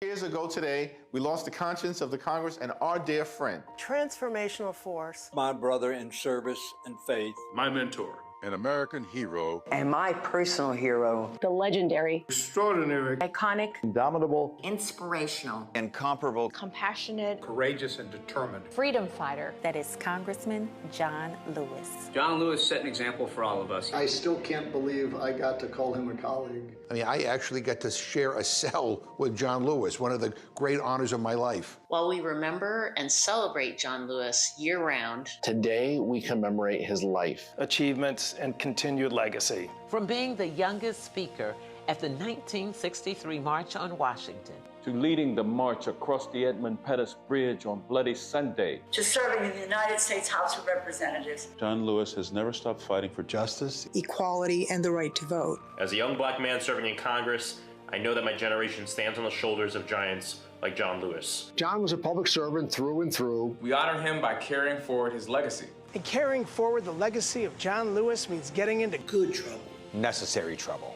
I am constantly getting into good trouble. standing up for our democracy and for our values. Fighting in Congress against Donald Trump. When he puts himself above the law. Fighting against all the corruption and authoritarianism in America. Fighting for our communities, serving our neighbors. Like when we fought successfully to overturn Donald Trump's cuts to mental health and substance abuse funding. Like pushing back against attempts to remove black representation from right here in Congress. Fighting back against Trump's voter suppression agenda. It's why I continue to speak out against the Supreme Court's attacks on the Voting Rights Act. We will stand up, we will rise up, and we will pass the John Lewis Voting Rights Advancement Act to protect every American's right to vote. Fighting against corruption in our government and restoring trust in our institutions. I'm getting into good trouble by making sure that every working person in this country gets a fair wage and good benefits. Building a country that working people can afford. My good and necessary trouble has included making surprise oversight inspections to ICE facilities. Standing up to ISIS infringement on our rights. Challenging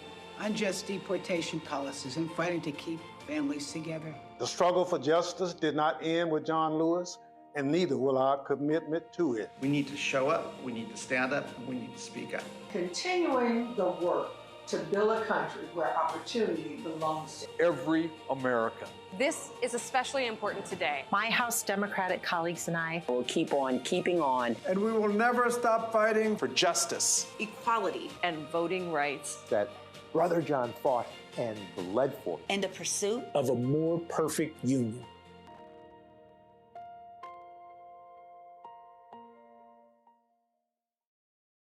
Weekend in Atlanta, Congressman Lewis will be honored with the Good Trouble Lives On rally, focusing on civil rights, voting rights, democracy, faith, and of course, events begin across the nation today. The rally will take place at Atlanta at Big Bethel AME Church.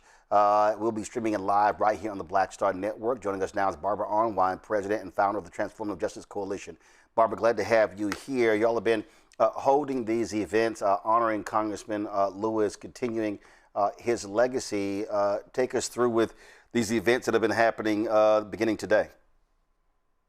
Well, it's so exciting, and thank you so much for having me on. We are making good trouble, especially after that speech last night, if you can call that. I call it a rant, an unhinged minute rant. But anyway, it is so important for all of us to understand the threat that's real to our democracy. So for that reason, this John Lewis celebration of his legacy and our commitment to continuing his legacy through our work is so key. Normally, we only do one day, the day of his passing. This is our 6th anniversary commemoration of his legacy. But this year, we're doing an entire weekend. We're doing Friday, Saturday, and Sunday. We're doing it under the rubric of teach, so people know what their rights are and are able to avoid all of this and horribly disenfranchising misinformation. We also are going to be doing on tomorrow what we call Reach on Saturday. And that's all about what Reverend Barbara was just talking about registering voters, getting people to check their voter registration, making sure those who are the most marginalized, their votes are under such great threat, are able to vote, and calling back in the skippers. Yes, we're talking about all those 19 million people who voted in 2020 and sat out 2024. So we're really focusing on outreach, engagement, and making sure that people are involved. Then Sunday we're doing something we've never done before. We're focusing on what we call preach. We're asking every single church, every single synagogue today, every single mosque, every single temple to make sure that they have 100% voter registration. And so we're saying stop your regular service and say to your members, we're going to take some time right now to talk about John Lewis, to talk about voting, and we're going to have you check your voter registration on the Rock the Vote tool. We're going to have you register if you are unregistered, or if that tool says that you're no longer registered because you've been purged. And we're going to encourage you to go out and talk to family and friends to make sure they do the same thing. And we're going to also reach out to those who have moved recently, don't know if they moved from county to county or they moved from state to state. They haven't thought about the fact that they need to re-register. They don't understand what the laws are. So we want to reach out to them. We want to reach out to those who are formerly incarcerated to make sure that they have the opportunity to know what their rights are, to register and vote in their state. And if they can't, we want to make sure that people know precisely what their rights are. And we want to reach out to the unhoused. So many people are, just do not have a permanent home, but you don't have to have a permanent home in order to vote. And people don't know that. They don't understand that. They don't realize if they're in a shelter, they can vote.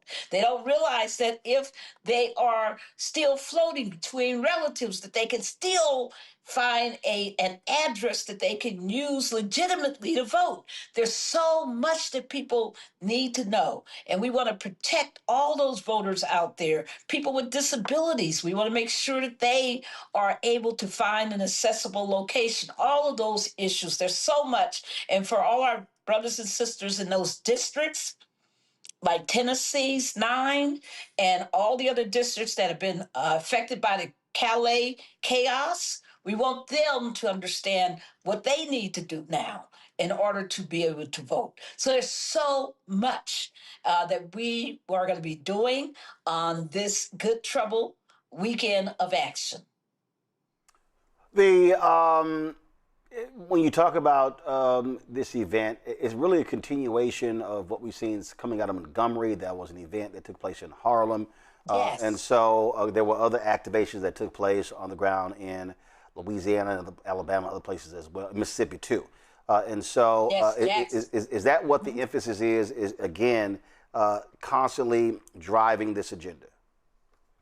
Yes, it's 700 events that will be taking place. And actually, it's more than 700 because not everybody registers their event. But there will be at least 700 events nationwide. And this is a continuation. Now, we're calling this Freedom Summer, right? Freedom Summer 2026. We're part of that.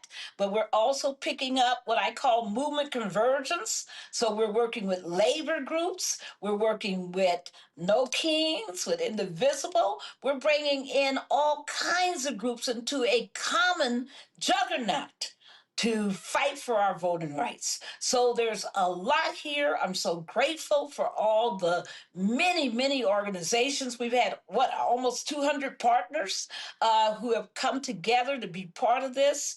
And the one good thing is that all of us are committed to keeping it going. This is just one stop.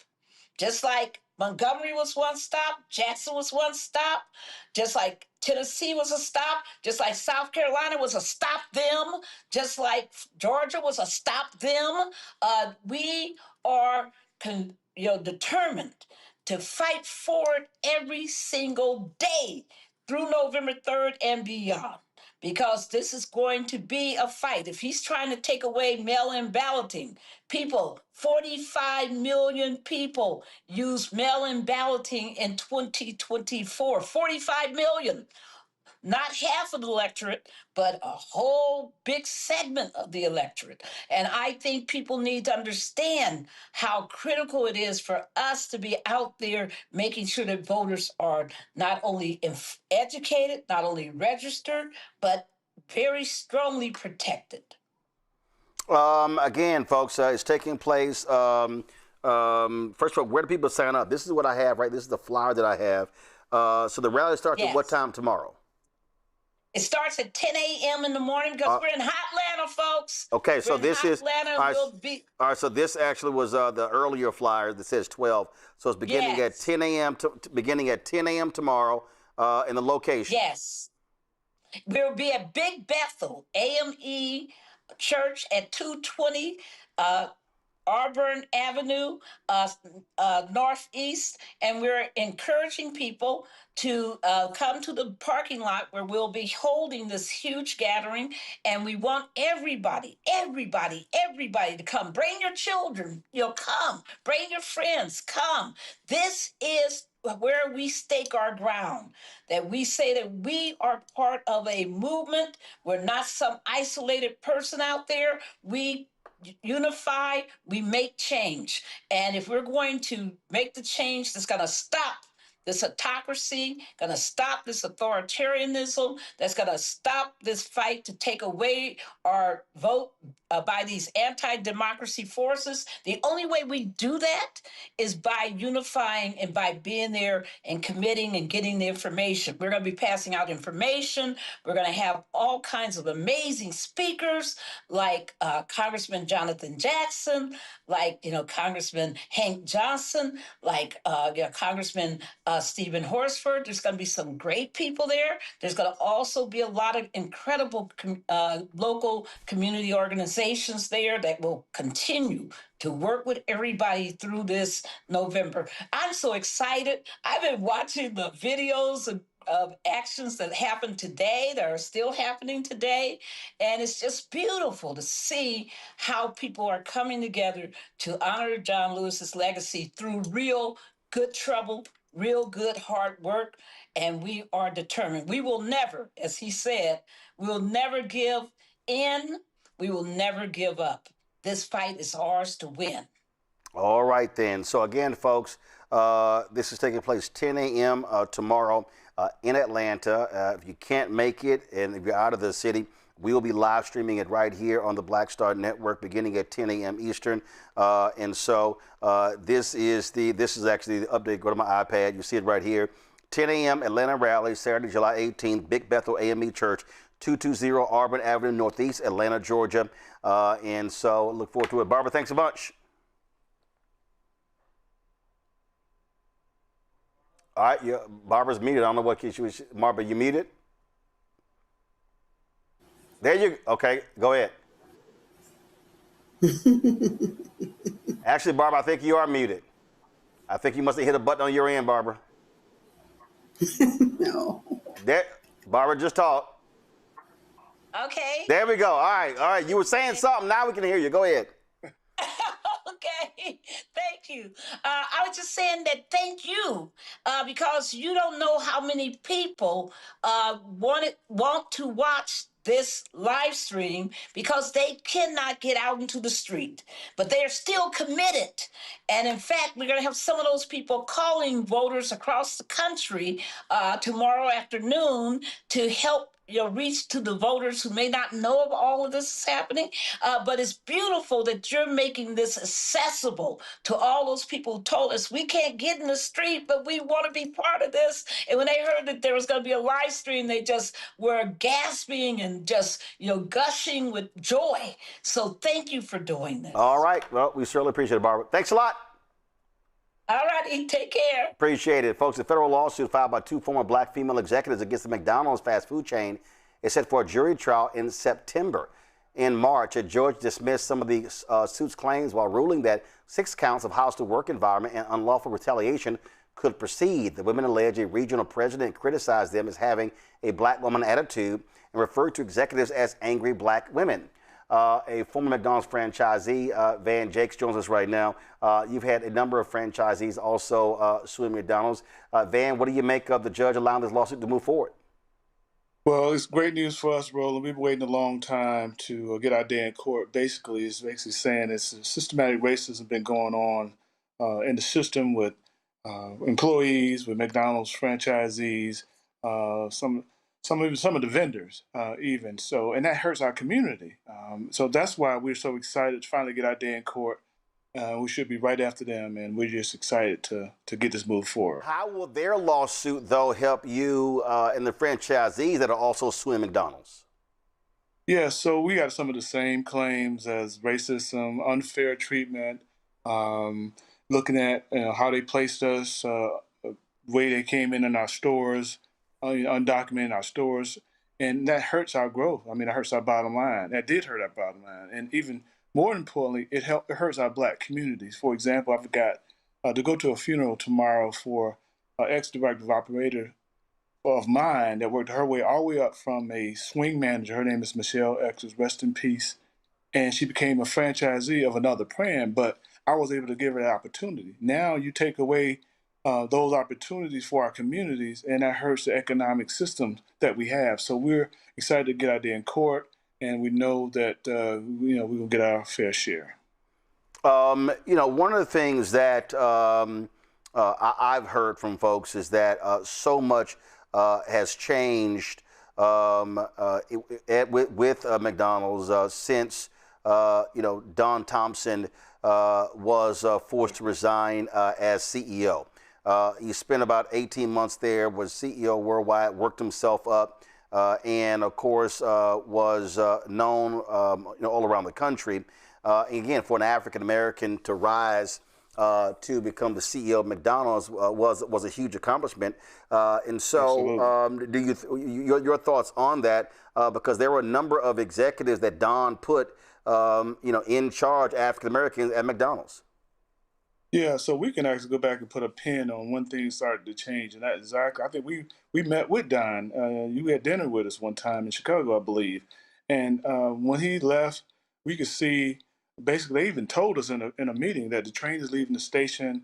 You're gonna have fewer operators with fewer stores. What does that mean? That means that the bottom of the barrel was us, the Black operators, because we started late, so we had less stores. So they were going to systematically get rid of us as they moved this thing forward. For example, here in Atlanta, we had 32 Black operators. Now there's 10. Then the store count might be close, but you got one Black operator with 20 stores versus 5 Black operators with 5 stores. Now, in their communities, that hurts so much because you can't get to that one operator, but you can get to at least 1 or 2 of those 5 operators. And that's exactly what happened when Don left. The system started to basically systematically come in for a lot of different reasons to cut us from rents, from locations, from security, to rewrites. And they did do that to the white operators. And we have witnesses. And the thing they're doing now is trying to drag us out. So those witnesses are getting older. Some have passed away.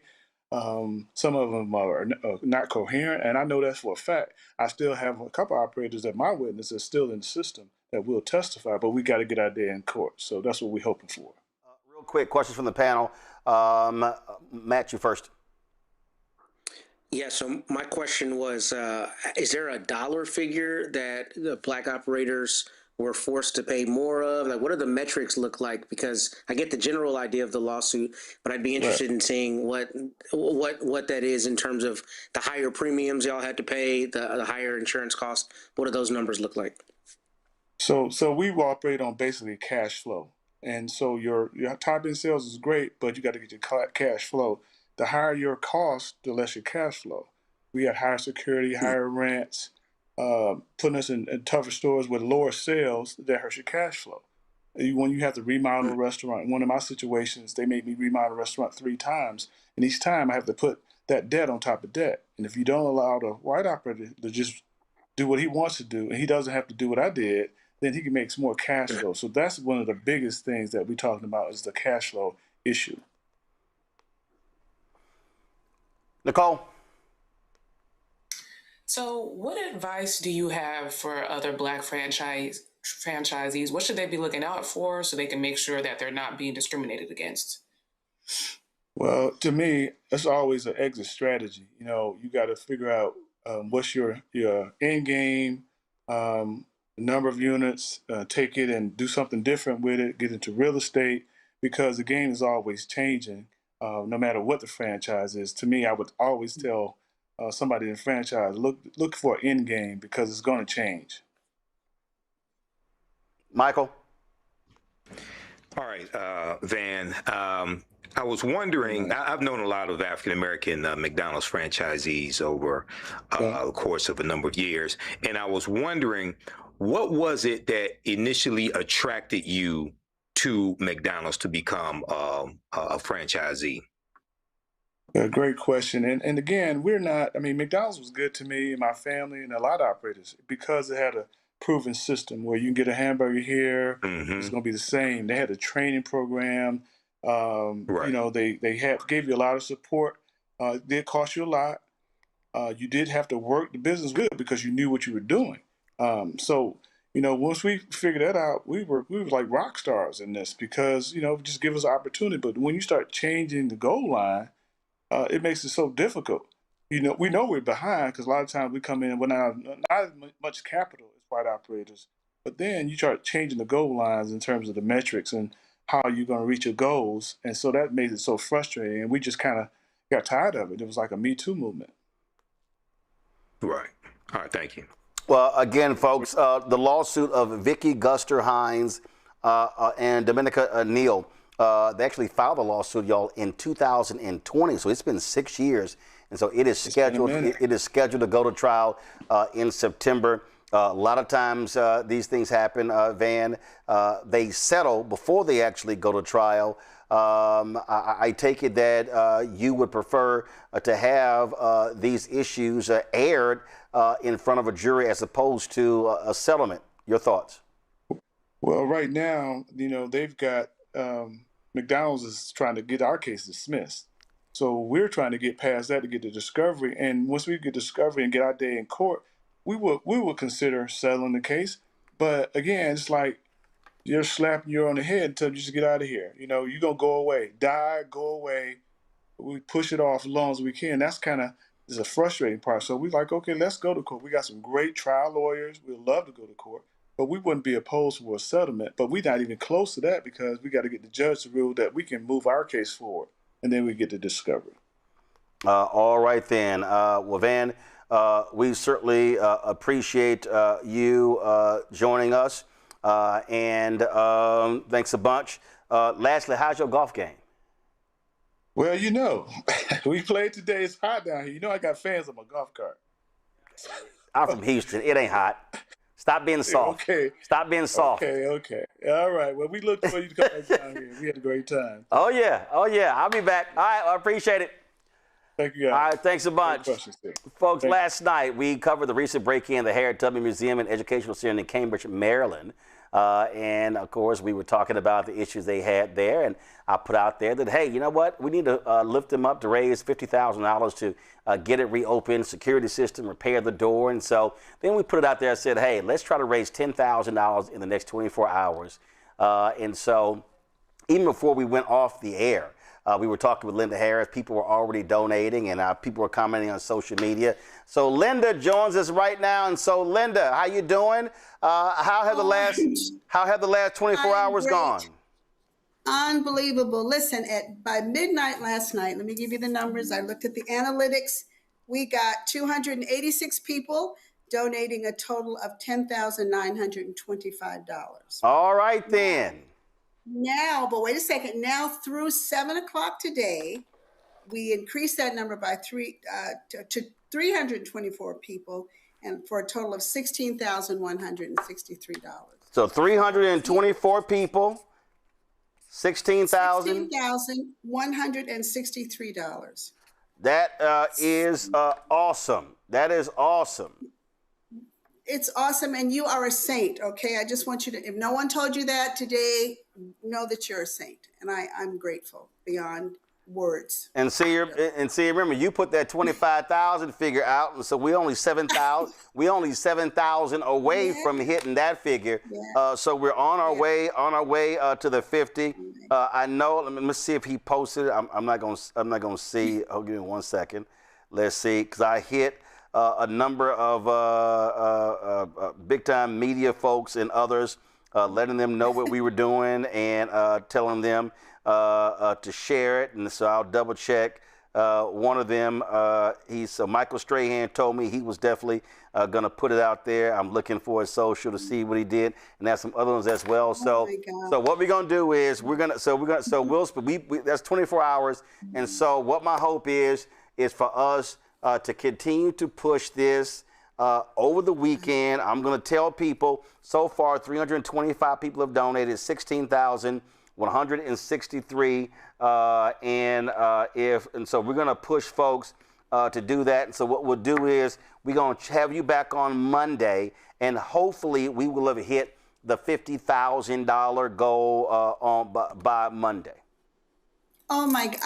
I mean, that would be unbelievable. I mean, I just want you to know I cried most of last night because, you know, I do this thing. I'm a volunteer, and I never imagined that there'd be this kind of outpouring.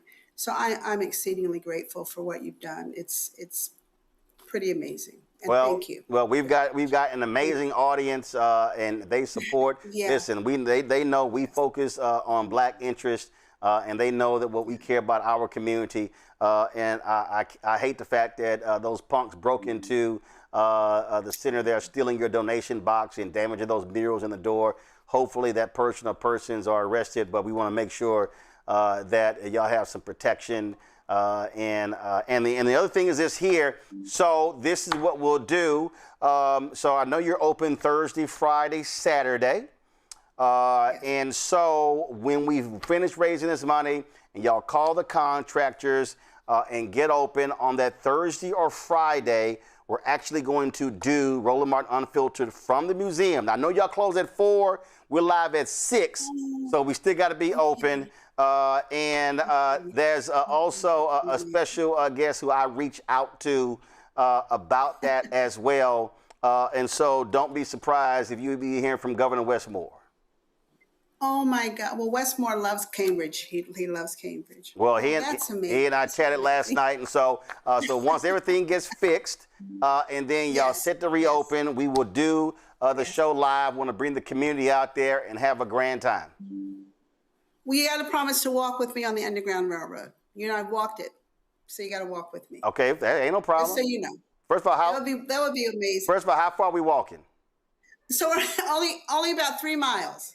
No, that's fine. I ain't got a problem walking 3 miles. I'm just, because you got to understand how I think when you say walking. I'm instantly thinking in terms of how it's covered in broadcasting. That's just how my mind thinks. So that's why I was wondering that. So no, it can be done. It can be done. All right, ain't no problem. So that ain't no problem. Listen, we got a 24-foot Sprinter, a 35-foot bus. We can mount our cameras on it. That ain't no big. That ain't nothing for us. Oh, that'll be amazing. That'll be amazing. All right. Let me just say, Monday I won't be out. I'm going to Portugal. I'm also a musician, so I'm going to Portugal to perform. So I won't. That's fine. Monday. So have somebody send us an email. Okay, I'll send you an email. Send us an email, and so we can tell folks on Monday. But we're gonna set a goal. We raised $16,000 in 24 hours. Let's hit that $50,000 for everybody. If you're watching tonight and you were not watching last night. Our goal is to get this museum reopened. They need to get a new door, fix murals, put a new security system in. This is their website right here. This is their website for you to give. So you go to the donate page. We want you to go to the donate page. It's HarrietTubmanMuseumCenter.org. And then when you click donate now, there's a button on there that you can actually click. That says, you'll see it right there, donate in the name of, and just put hashtag Roland Martin Unfiltered. Put hashtag Roland Martin Unfiltered there as well. And Linda and her team, and again, Linda, if y'all don't have anybody on the website to work on it, just hit me. I have web people, so we can make sure, help y'all to get a PayPal, Venmo, Zelle, and Cash App account open so y'all can take those donations, because I guarantee you have that, your donations are going to go even a lot faster. Okay, I've already put that in motion. All right, so once we got it on the site, we'll push it out there. And so we are well on our way to 50 grand. We appreciate it. Oh, You're appreciated. Thank you so much. God bless you. All right, thanks a bunch. Thanks a bunch. Okay. Go to our panel here. You know, Michael, we talk about history and why it's important. And one of the things that we keep saying is that, we discussed this last time as well, is that, you know, we can't count on cities, states, federal government funding, controlling our history, our museums. You got the Charles Wright Museum there in Detroit. You've got other museums across the country. There's a revolutionary, I mean, you got statues as well. And one of the things that I try to do whenever I travel, if I see a black statue or a monument or something like that, I'm always taking a photo, posting it, because, you know, you got them racist daughters of the Confederacy. They put up all them monuments all around the country, these Confederate folks. But you know what? It's a lot of different monuments of African Americans in museums that we need to be aware of. So when we travel, hey, just take some time out of your schedule, pop by, visit, make a donation, see it, and then go back to your vacation or your travels. Absolutely, Roland. You know, freedom isn't free, and the history of African Americans is not free either. It has to be financed. It has to be preserved. It has to be documented. So, you know, I really appreciate what Sister Linda Harris is doing and everybody there. But we need to make this type of museum, the Harriet Tubman Museum and Educational Center, we need to make that a destination when we go on vacation, not something that we do to try to waste a couple of hours of filling the gap. But we cannot rely, especially in this society, when we see the tax on DEI, when we see the cutbacks in corporate funding for African-American events and organizations, we cannot rely upon white people to finance the preserving of African-American history. So you only protect what you respect. So we have to put our money where our mouth is and support initiatives like this. Absolutely. Nicole. You know, you're right. We absolutely cannot trust them with our history, and we never could. You know, we see what this administration is doing with the Smithsonian museums. I actually went to the National Museum of African American History a few weeks ago, and you could see the differences. They also don't want to teach us our history in schools. They're trying to act like slavery never happened. So we have to take history into our own hands. And if we want the next generation to know what's really going on and what has really happened in the United States, then we have to make sure that we're putting our money where it needs to be and that we're being intentional about where we travel. Matt? Well, and first I want to commend you, Roland, for the way you've helped the museum and helped donate, or rather generate donations to them. It's really an extraordinary thing, and I want to commend you and your team for using the platform for that. The only thing I'll add to my fellow panelists is just, you know, there is a moral duty in curation if you're doing it the right way, and we have to support the people who are preserving this history, because as Nicole just said, we see it not only happening in museums, we see it happening in schools. We're losing places in society where there's truth and where there's honor to, you know, show the past for our people, particularly because it's being attacked. So it's imperative that we preserve it, and I'm glad this museum is, and I want to commend you and your team for what you've done in your efforts in helping them rebuild after this tragedy. Well, folks, again, we launched the goal to raise $10,000 in 24 hours. 324 donors have raised $16,163. And so we're going to keep it going. I want all of y'all to reshare, repost, push it out yourself over the weekend, and to not listen, my social media and so many others. And so, y'all, we can let's hit 50,000.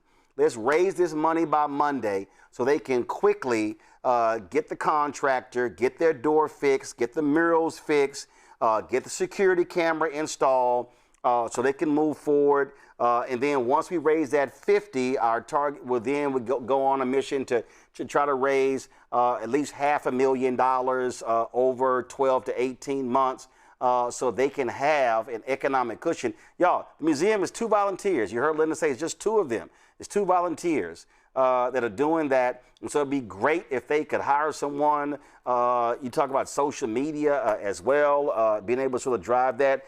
Their page on Instagram is Harriet_Tubman_museum. So please give them a follow as well. And so we would love to make this possible.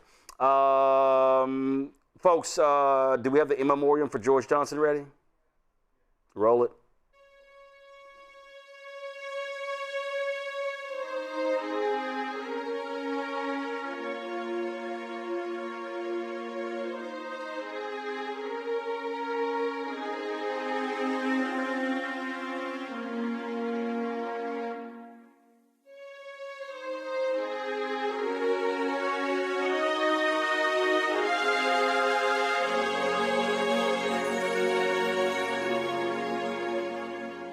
The pioneering George Johnson, of course, who Ultra Sheen, Johnson Products, pioneer in the hair care industry, was laid to rest today at Trinity United Church of Christ in Chicago.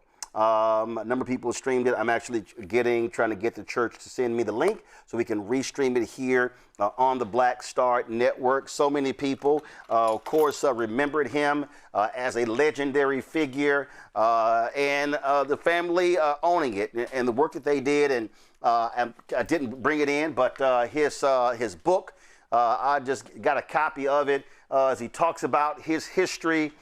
And of course, if you black, you remember, because they had these, yes, you know I went and dug up one. They had these bottles. They were in green and blue, Ultra Sheen. Matt, it's a long time since he used Ultra Sheen.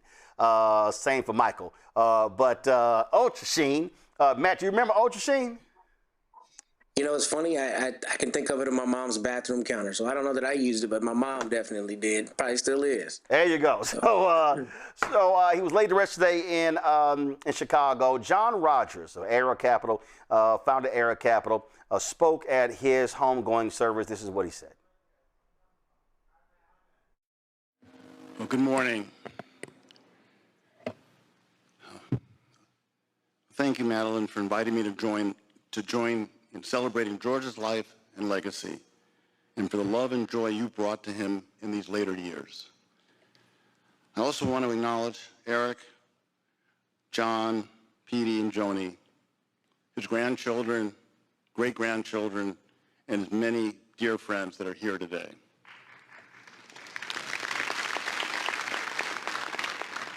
In September 1942, my father, one of the original Tuskegee Airmen, wrote a letter to his sister as he headed overseas to defend the freedom that he did not fully experience in America. He told her that he was going to show the white world that a black man could fly. I've been thinking about that letter because by the mid-1950s, George Johnson was taking off and building his own blueprint for black freedom. As we know, George became one of the most consequential entrepreneurs of the 20th century, not only because he built an extraordinary company, because he expanded what the nation believed was possible for black Americans, including what we believed about ourselves. When you walked into Johnson Products, you saw black scientists, black engineers, black executives, black excellence. It was more than a best-in-class factory. It was a beacon of hope. George also refused to separate his beliefs from his bottom line. It wasn't just that he was the first black entrepreneur to take his company public. He used his influence to take a courageous stance on civil rights when there was tremendous risk in doing so.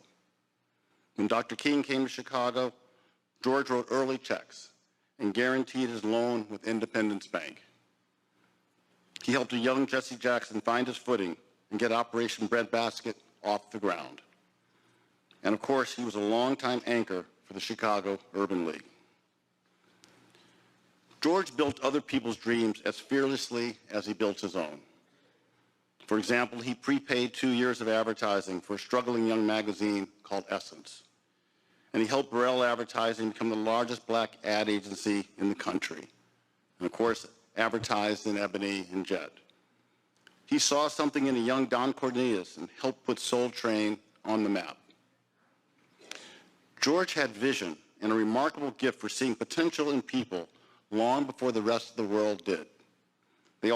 So many of these entrepreneurs went on to have extraordinary success stories in their own right.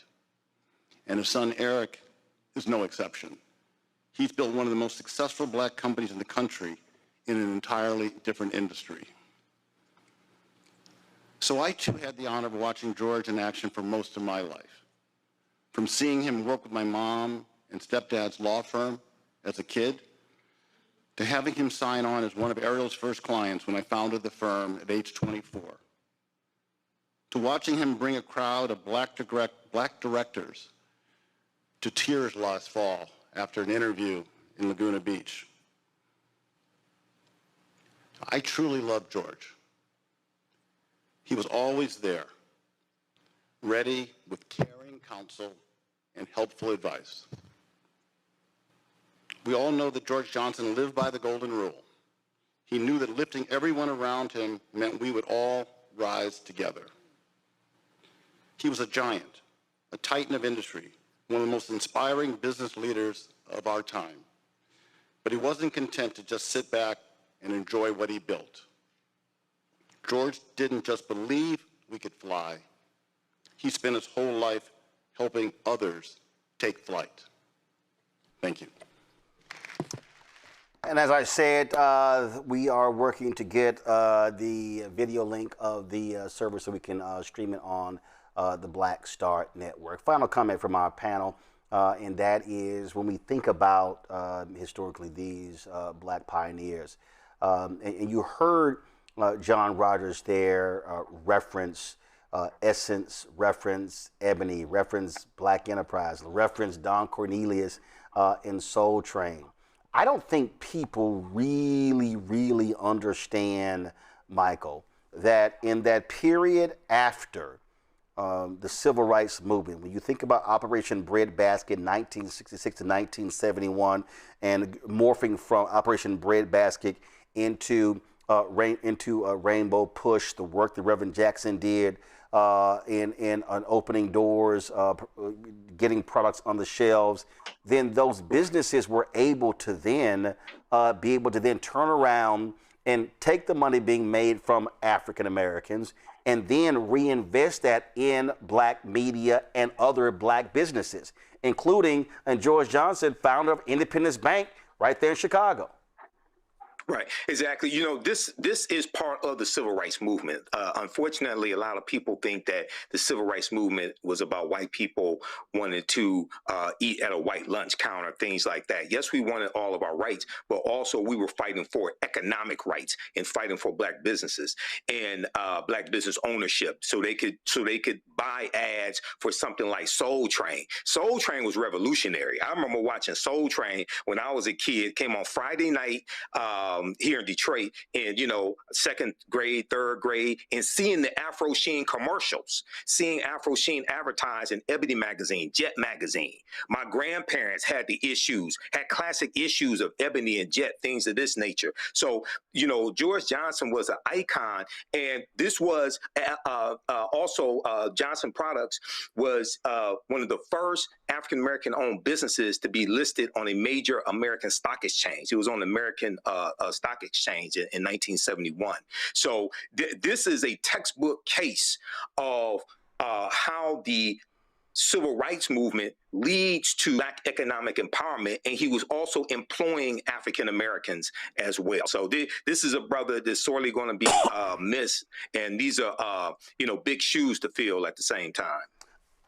Nicole, one of the things that Martin Deppie said in his book on Operation Breadbasket, and you heard John reference that as well, is that when Dr. King came to Chicago, SCLC they were always having issues making payroll. Okay, it wasn't easy at all. And Dr. King was always having to raise money. And so he comes to Chicago, and he tells Reverend Jackson, hey, we want to visit these two black banks to see if we can get a loan. And Reverend Jackson then says, Doc, we got to stop by this house first. And Dr. King says, Jesse, I don't have time for this. We need to get to these banks.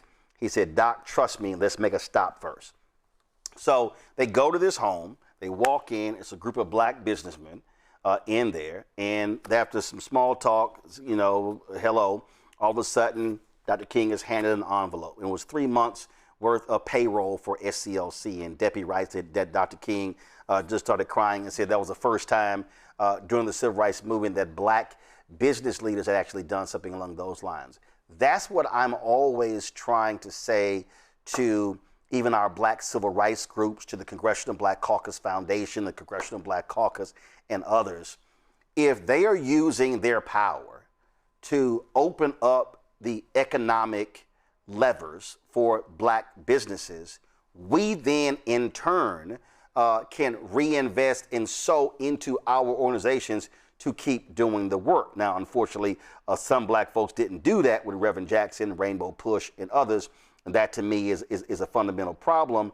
But the reality is black business owners need activists in the civil rights groups, again, shaking those trees to open the doors, as opposed to us sort of just standing here by ourselves. I've said that if the Urban League, the NAACP, if they challenge Pepsi, Coca-Cola, McDonald's, AT&T, and all these Fortune 500 companies, even when it comes to black-owned media, we talk about use of black law firms, black accounting firms, bond firms, PR firms, catering companies, transportation companies.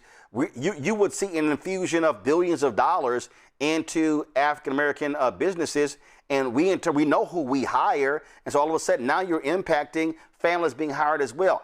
That's how community economics works, and George Johnson understood that. Yeah, and I think, people forget that we had to fund the civil rights movement and movements since then. We celebrate these black millionaires and these black billionaires for whatever reason, but where is that money going? That money needs to be circulating in the black community and funding movements that will help us get more freedom in this country. Now, aside from that, his products also, made us feel beautiful. They were staples in our homes, and he also made us feel seen, not only through his products, but like you said, magazines that our grandmothers and grandfathers read and trickled down to younger generations like us. He also proved that Black consumers are important and that we do have a place in the market. So he was a pioneer, and Black executives today should be looking at him as a model for how they should operate. And I'll lastly say that I have some Ultrasheen in my bathroom right now. I know none of y'all ain't never used it, but it actually works. There you go. Matt? Yeah, I mean, that's the line actually that stuck out to me the most, was that he built other people's dreams just as vigorously as he built his own. I think he said something to that effect. And I really thought that was extraordinary. I think Nicole and Michael hit it on the head, but I think what's especially important about that is it sounds like he wasn't gatekeeping opportunities. Instead, he was seeing that people needed that leg up and felt that moral duty to provide it to them. And that is what we're called to do when we have an opportunity. I mean, just like I was lauding you for using your platform, that's what we're required to do, I think, as a community. And the idea that someone of his prominence would see people coming behind him and then do things like pay 2 years of their advertising, I mean, that's extraordinary. To think of in my own home growing up, I saw Essence and Jet and Ultrasheen and all these things, and that he was thinking to make sure that he supported those other entrepreneurs who were coming behind him is really an extraordinary example for young people to follow and try to pattern after. Yep, and again, taking $250 and building an empire with Afrosheen and Ultrasheen. Certainly, thoughts go out to the family of George Johnson. Of course, passed away at the age of 99. One hell of a legacy. Folks, that is it for us. Let me thank Matt. Let me thank Nicole. Let me thank Michael. I certainly appreciate y'all joining us on today's show. Folks, that is it for us. I appreciate all of y'all for watching as well. Don't forget to support the work that we do. Black-owned media matters, and I'll be straight up. We don't have a lot of black firms that are investing in black media like you saw what George Johnson did. And so the support of every single one of our viewers is critically important. It matters. Like I said, y'all, I don't sit here and joke. I went to the post office today. These literally, I don't want to show addresses, but these literally are, no, give me a tight shot. These literally are the envelopes. Literally, I went to the post office before I came and showed. What you laughing for, Matt? Matt, what you laughing for? Addresses. I was like, man. Well, go ahead. Yeah, but I want to show folks addresses. I mean, No, I'm good. I'm glad. I'm supporting that idea. I just thought it was funny. Yeah, but I need people to understand this is real. These are literally These are literally checks and money orders that I picked up from the post office box today. These are the folks who say they ain't down with no electronic stuff. They don't give a damn about no Cash App, PayPal, Venmo, or Zelle. And I can see off the top of my head, Lisa Jenkins, Columbus, Ohio, Cheryl Dugan, Napoleon Keys. Man, it's a couple others. Those three jump off. These are folks, especially Lisa Jenkins. I got to give her a shout out. That sister has literally tithed to this show every month since we launched almost 8 years ago. Every month, I get a check from her. Cheryl Dugan, I get a check from her. Napoleon Keys sends me a money order. There are some others, but again, I appreciate everybody. We've had people give as little as $1. People give as much as the biggest donation we got from an individual was $100,000. We had a brother who hit us one day who said, man, YouTube buffering too much. I heard you building an app. Here's $5,000 for your app. And just like with the Heritage Museum, this is really what I need people to understand. Because when I say we haven't had entertainer, we only had 2 entertainers. We haven't had any sports figures, to my knowledge. And I look at all the folks who give. People say, well, man, what about the rappers and entertainers? Y'all, I'm not waiting on an entertainer or a sports figure or even a black CEO for us to make the call. Regular and ordinary people are the reason black folk have been able to survive. Regular and ordinary people are the ones who bought the Chicago Defender. They're the ones who bought Negro Digest, Ebony and Jet, and Essence and Black Enterprise, who supported BET in its days when it was black owned, supported TV One, who bought Emerge magazine, and on and on and on. And so I'm not wasting my time saying what other folks are not doing. We focus on what folks are doing.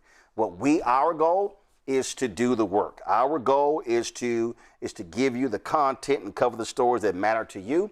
And that's what it is. And what I also appreciate about our fan base, when we started this whole thing, I told people, hey, unlike NPR, I can't send you hats, T-shirts, bumper stickers, and all that stuff, because swag costs money, postage costs money. And we probably had 100 or so people who have given money who said, well, I ain't got nothing in return. The people who have donated said, what we get back is the content. What we get back is the news that we cover. And so I appreciate that. If you have not joined our Bring the Funk fan club, y'all know we run the names of every donor. We are approaching 50,000 donors. We're about 500 away, or maybe close to that. We run the names every Friday, giving y'all props for supporting us. If you want to donate via Cash App, use a Stripe QR code. You see it right here on the screen. That could be also used for credit cards. If you are listening, go to blackstarnetwork.com to donate. Checks and money order, make it payable to Roland Martin Unfiltered. P.O. Box 57196, Washington, D.C., 20037-0196. If you send check and money order, give me some time, please. It ain't going to clear in a week. I got to literally go through. And again, I don't assign this to an intern or anybody else. I personally open every envelope. I see the notes in the cards that y'all give us. I have saved every single letter, note, and card that y'all have given in 7, almost 8 years. So I personally do this myself. That's right. Sign the back of the check, take the picture, the mobile deposit, and for money orders, I have to send them to our CFO in Chicago because you can't always deposit those. So understand, I personally do that. But if you want to give via PayPal, R Martin Unfiltered, Venmo, RM Unfiltered, Zelle, Roland at RolandSMartin.com, Roland at RolandMartinUnfiltered.com. Download the Black Star Network app, Apple phone, Android phone, Apple TV, Android TV, Amazon Fire TV, Roku, Samsung Smart TV. If you want to get our Roland Martin Unfiltered swag, do me a favor, go to shopblackstarnetwork.com. We got our hats and T-shirts and mugs and all that stuff. That's available right there on the site.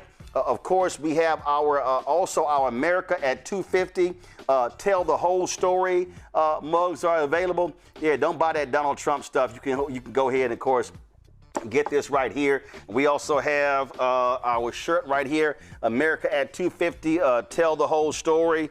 We have some other shirts as well. I love our shirts where this is the James Baldwin quote. Right here that we have this shirt right here. You see it. We've got another shirt with the Paul Robeson. Hey, Candy Carter and your team got to send me the Harry Belafonte shirt. This is a shirt we have with the quote of the great Paul Robeson. We also have a shirt with Dr. King's Be True to What You Said on Paper quote as well from his April 3rd, 1968 sermon. Let's see what we got here. This one here, we got this is the Bob Moses quote we have right here. Shirt as well. And again, actually, what I told them, we're going to have America at 250 on top of this here because, we want to be sure to have those quotes for you. We are not fully free. This is our T-shirt right here as well, so you can get that. We also have our bags with NOK and some other quotes on it as well. So all these products are right there at shopblackstarnetwork.com. Plus, yes, I'm sitting here again. I'm burning Tribe Oaks candle right here. We had them on the show this week. You can get their products at shopblackstarnetwork.com. All the products you see right here are black-owned companies. All of those companies are available on our shopblackstarnetwork.com website. When you buy products from there, you're also supporting this show as well. So we appreciate you supporting those products. And shout out to Alabama State. This is one, I think it's Alabama State. What am I wearing? Yes. Their slogan, where history is made. So this Alabama State shirt, their vote shirt, I got this when I was down there, so I appreciate it. Their colors are the right colors, black and gold, which drives their Omega president crazy. Yes, I'm King Petty. All right, that's it for us. I appreciate it. I'll see y'all on Monday right here. Oh, last thing, if you live in D.C., New York City, the whole East Coast, I need you to wear a mask this weekend. Those wildfires in Canada, that smoke, it was insane today.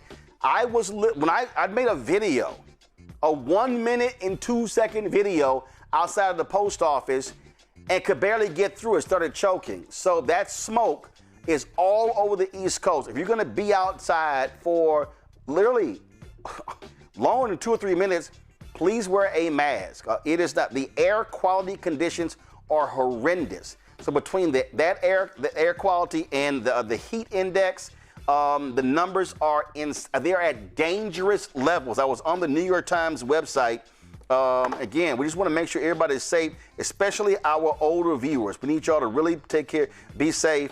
I was sitting here, let me see it. I saw it on the website. You see right here, watch the smoke move across North America from space. You see right here, the heat index in Houston is at a dangerous level. Jacksonville, dangerous level. Chicago is at a dangerous level. And this right here is so you see that smoke. That smoke is how it is moving all across the country. So please, y'all, be careful, protect your lungs. If you have asthma, absolutely. My mom has asthma, take precautions. We do not want y'all to be ill. Y'all, thanks a bunch. And I know it's ticking me off because I had plans to play golf this weekend. That ain't gonna happen because the air is really bad outside.